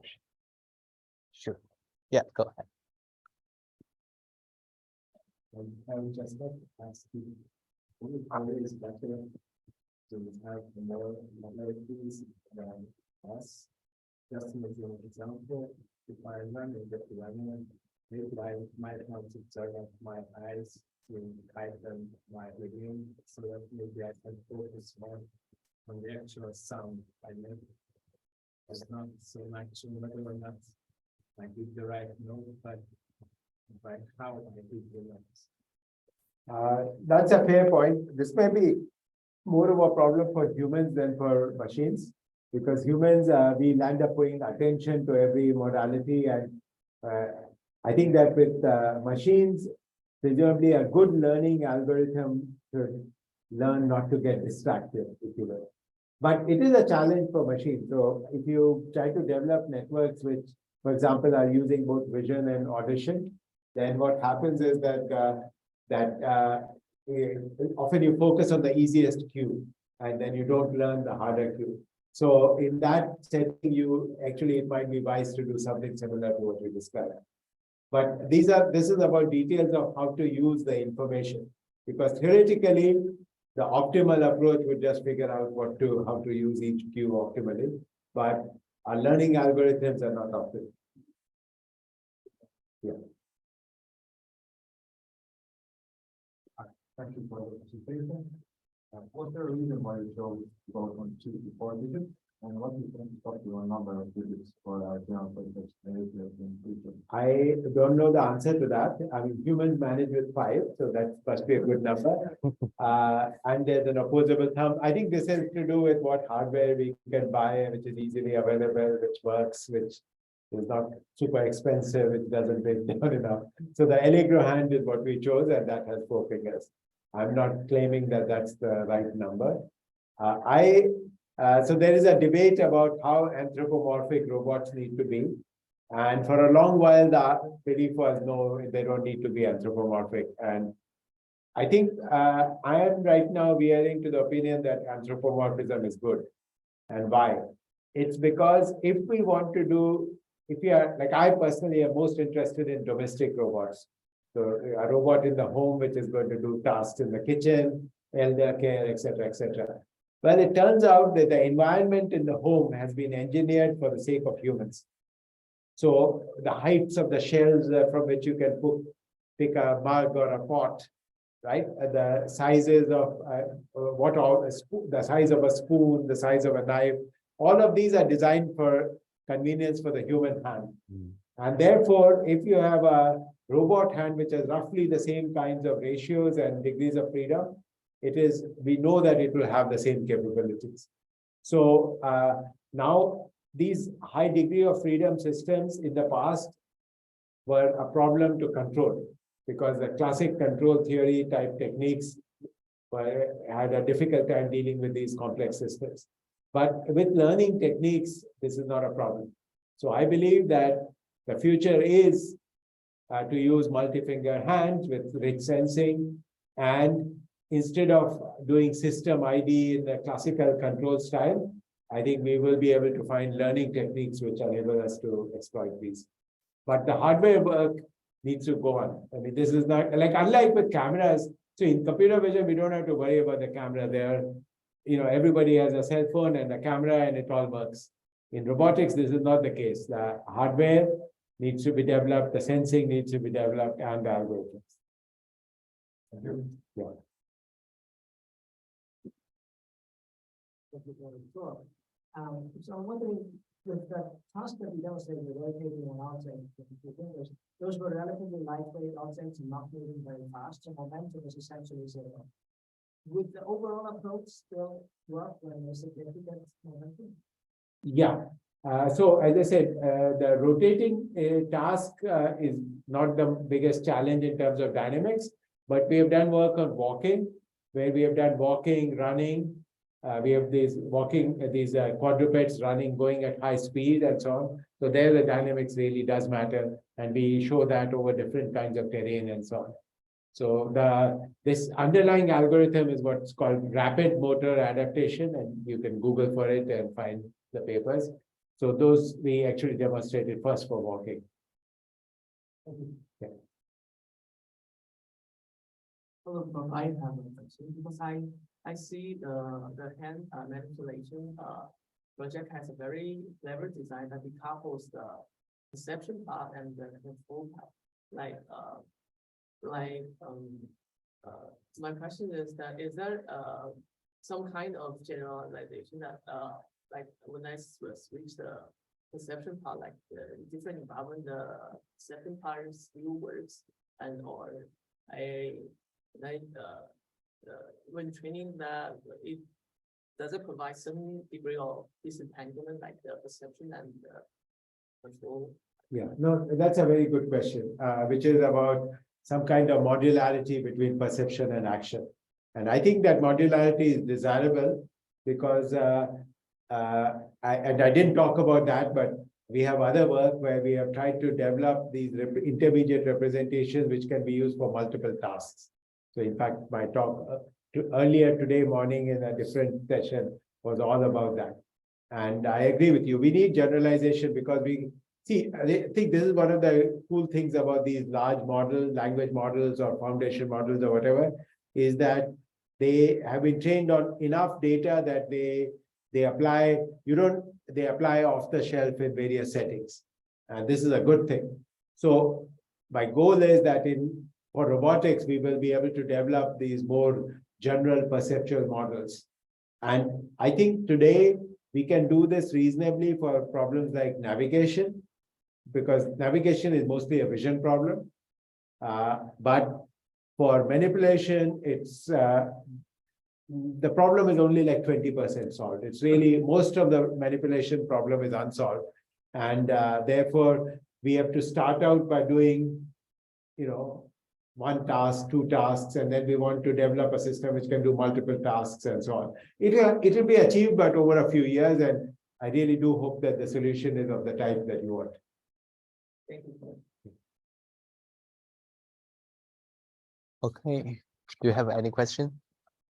Okay, if there's no, let's thanks for all the work of the professors and the interesting work and interesting talk. Yeah, thank you everyone. We have a great time today. We hope we can see you in the next year workshop, and welcome to involve our common sense reasoning and all other challenge problem. Thank you.